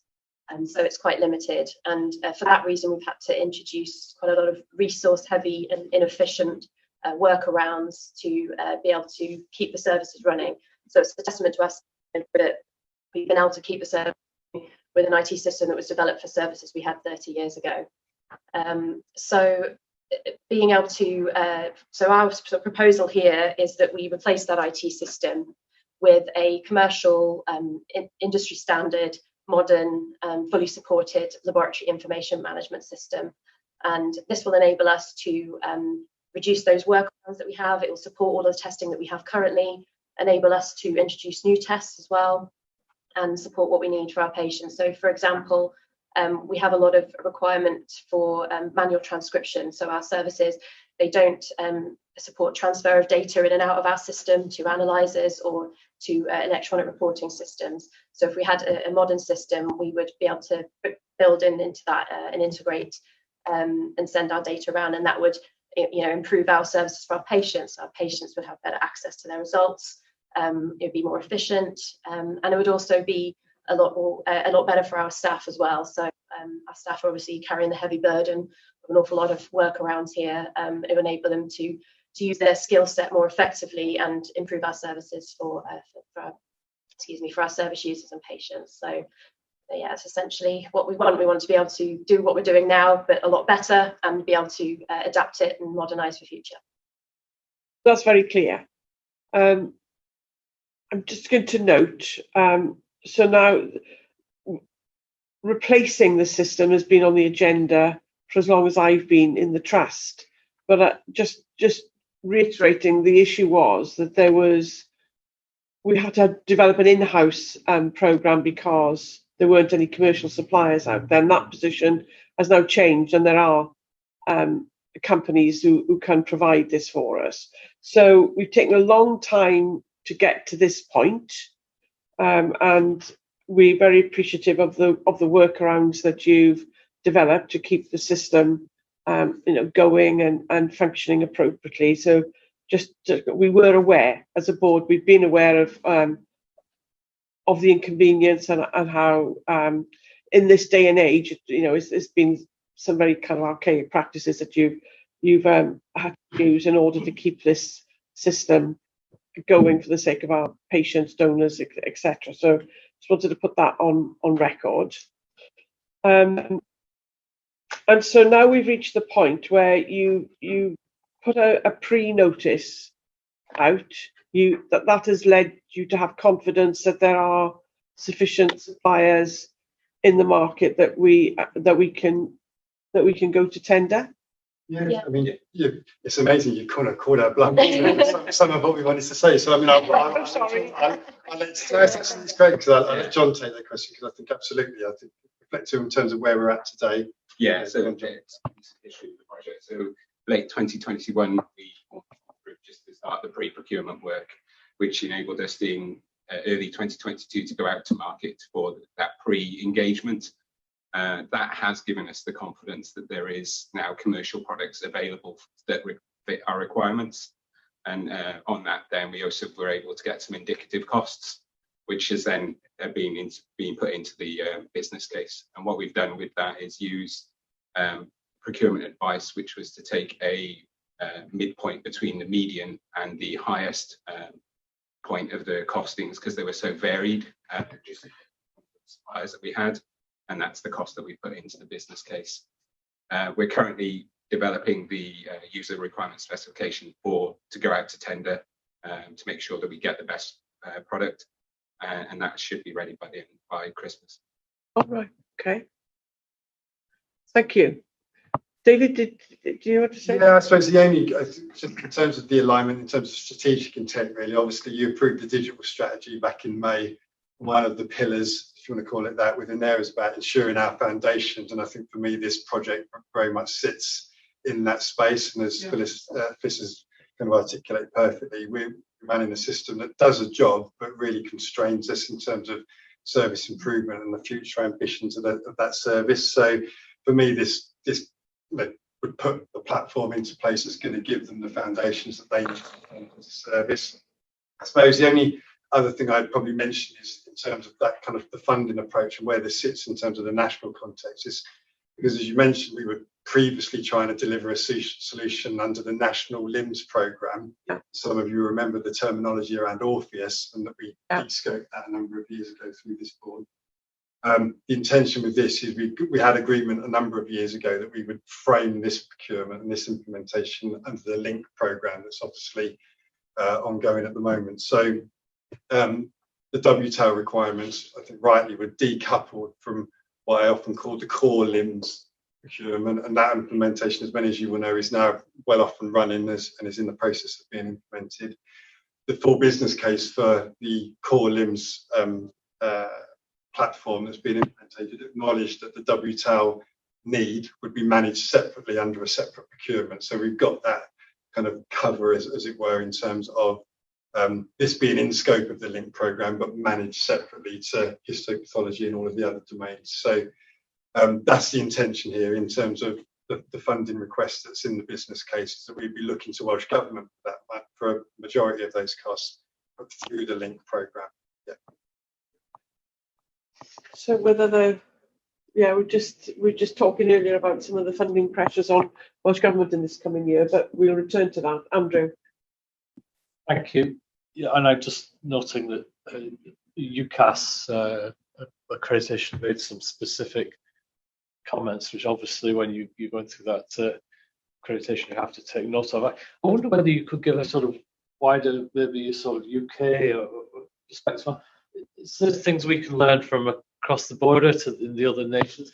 Where are they in terms of their systems and so on? Like, often, there's a lot you can learn by, and not just England, but other nations as well.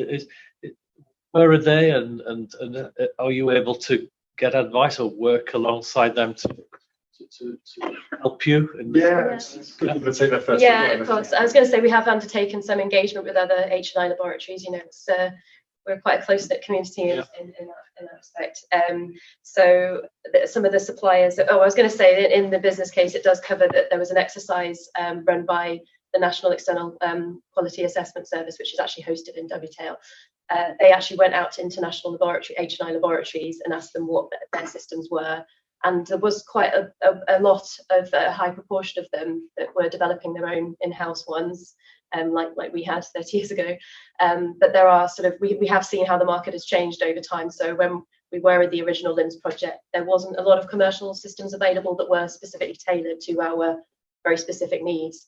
And there's a lot more of those companies out there now, and we've seen that with our prior information notice, the ones that responded, and that included companies from America. And we're also aware that there seems to be more and more H&I laboratories in the UK that are going through implementations and developing specifications about the same time. So it seems to be, that's the way things are going. They're moving over to these commercial solutions. Yeah. All the way. Good. Yeah. Thank you. So, Giles, please. Yeah, I was just going to say I fully support the need for this business case and the work that you do. I just wondered about, with all this fantastic data that now, if we have the system in place, you'd be able to use and triangulate it in a different way, the opportunity for research and innovation, which isn't necessarily listed as one of your benefits, but I think it will be there. So just wondered what your views were on that. No, I absolutely agree. Yes. Sorry, I missed that on the case. That's entirely true. Yes. And that does, again, that's another way the system holds us back at the moment. We don't have that ease of access to data. It's not all the data we want is in that one place that we need it. Definitely, it would really expand the opportunity we have to look at that data, clinical audit, all of those things. It might have commercial value as well. Because it's a very unique set of data that you will bring together in that way. So these are all things that we need to support you with as well. Yeah. So, Kath, do you want to come in? Yes, I don't know if Stephen's. No, I was going to call Stephen. No, he hasn't raised his hand. No, I know, but I, as chair, was going to call Stephen Harrington because he's been so closely development over as many years as I've known Stephen, I think. So I was just going to ask Stephen if you wanted to come in. Obviously, firstly, to congratulate the whole team in getting us to this point. It's been an incredibly long journey, and I know for many, perhaps for all of us, at times very frustrating, not through any fault of anybody in the trust, but just in terms of the process of trying to secure such specialised software suitable for the particular purposes. Obviously, it's a huge relief that we're moving away from you mentioned the legacy product, which I think is Visual Fox Pro, which was first launched in 1991, acquired by Microsoft in 1992, updated over many years, and technically reached end of life a number of years ago. So it's always been very important that we finally get to a position now where we can move to a much more modern software, a much more future-proof software. So we say it's obviously very pleasing in terms of the process we've gone through. It's also going to be a great relief in terms of the theoretical risks, of course, of continuing to use not just legacy software, ancient legacy software, I think some would call it. So we'll say a big thank you and congratulations to the team. Thank you. Thanks, Stephen. So we've got a specific question, I guess, Stephen, and then Gareth. Stephen, Kath, then Gareth. So for me, it wasn't a question. It was just to say an enormous thank you to the team, not only for the provision of this, but for their tenacity. Because I've been on this project for 9 years to date, and still counting. So the way in which they continue to respond, that they've contributed to all of the sessions that we had in the aborted Orpheus work, which I know won't go to waste, because I know there's an awful lot of learning that we got just from that activity. But to say not only thank you to the team in the laboratory, but also to the digital team who've continued to keep putting sticky back plastic and a few bits of string around our existing system. And also then finally to highlight that this isn't only a digital switchover programme, there will be an associated programme of changing ways of working that will sit alongside it. So I think for us not to underestimate the enormity of what we will need to do through this piece of work, but how exciting it is. Gareth? Thank you, Chair. I'm just going to check, are we looking to procure a standalone solution here, or is it going to be integrated with other trust solutions? If so, who's going to deal with that integration? And on the back of your comment, there are some US suppliers out there. Clearly, data protection will be a very important element of this as well.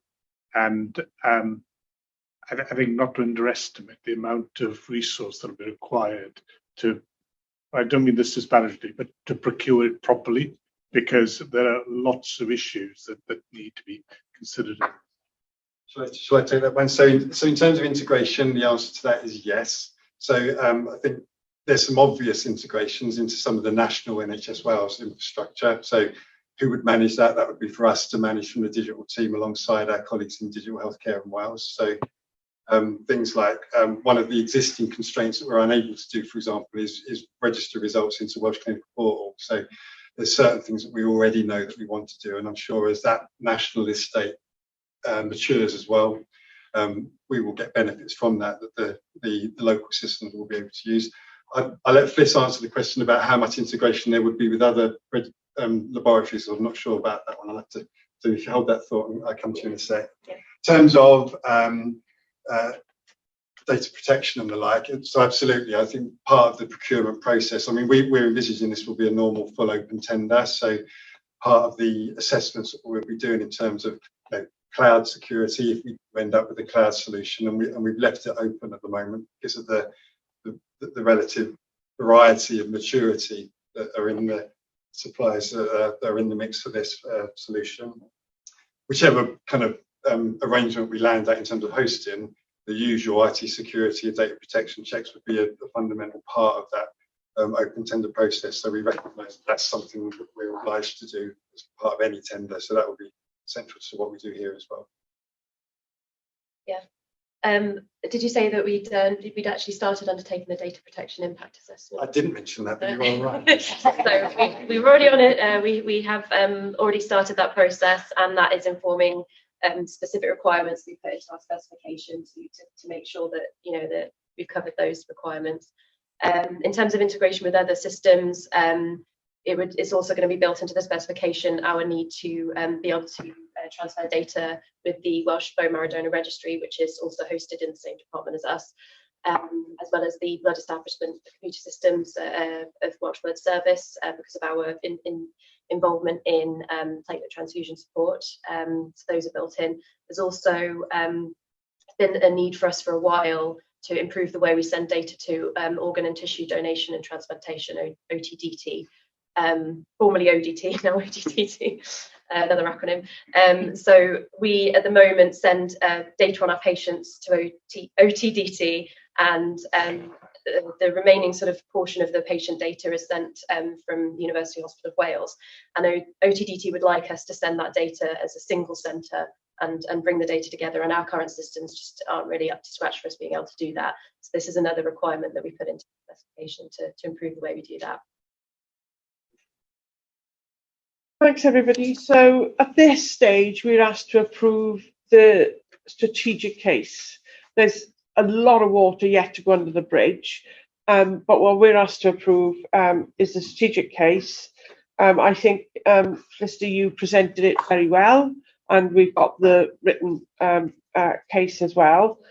And so we're asked to approve the strategic case for the procurement and implementation of a commercial off-the-shelf H&I specific limb solution for the WTED and Hayes laboratory in the Welsh Blood Service.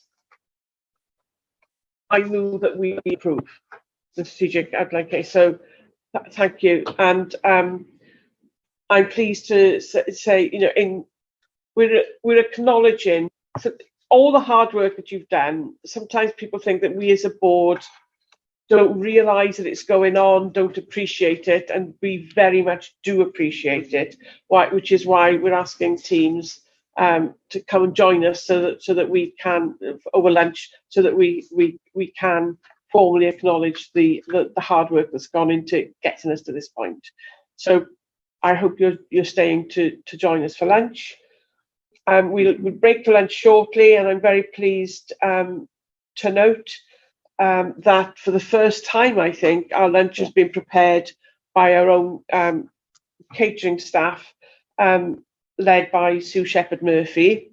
And if anything we've had across from Sue and her team previously is anything to go by, it's going to be a very nice lunch. I hope I don't get to eat those words. I haven't been informed that there's any other business, just in case, don't know, so there's no other business. So I would like now to adopt the following resolution, that the board is asked to adopt the resolution that representatives of the press and other members of the public be excluded from the remainder of this meeting, having regard to the confidential nature of the business to be transacted, publicity on which would be prejudicial to the public interest in accordance with section 1(2) Public Bodies Admissions to Meetings Act 1960, paragraph 67. It's a huge mouthful we say at the end of these meetings. I hope everybody has felt that they've had an opportunity to contribute as they like to this meeting, which I would now like to formally close, thanking those online who stayed with us throughout as well. And our next meeting is a January meeting. I don't have the date in my January the what? 31st. So happy Christmas to those I won't see before then, and see you on January the 31st. Thank you, everyone.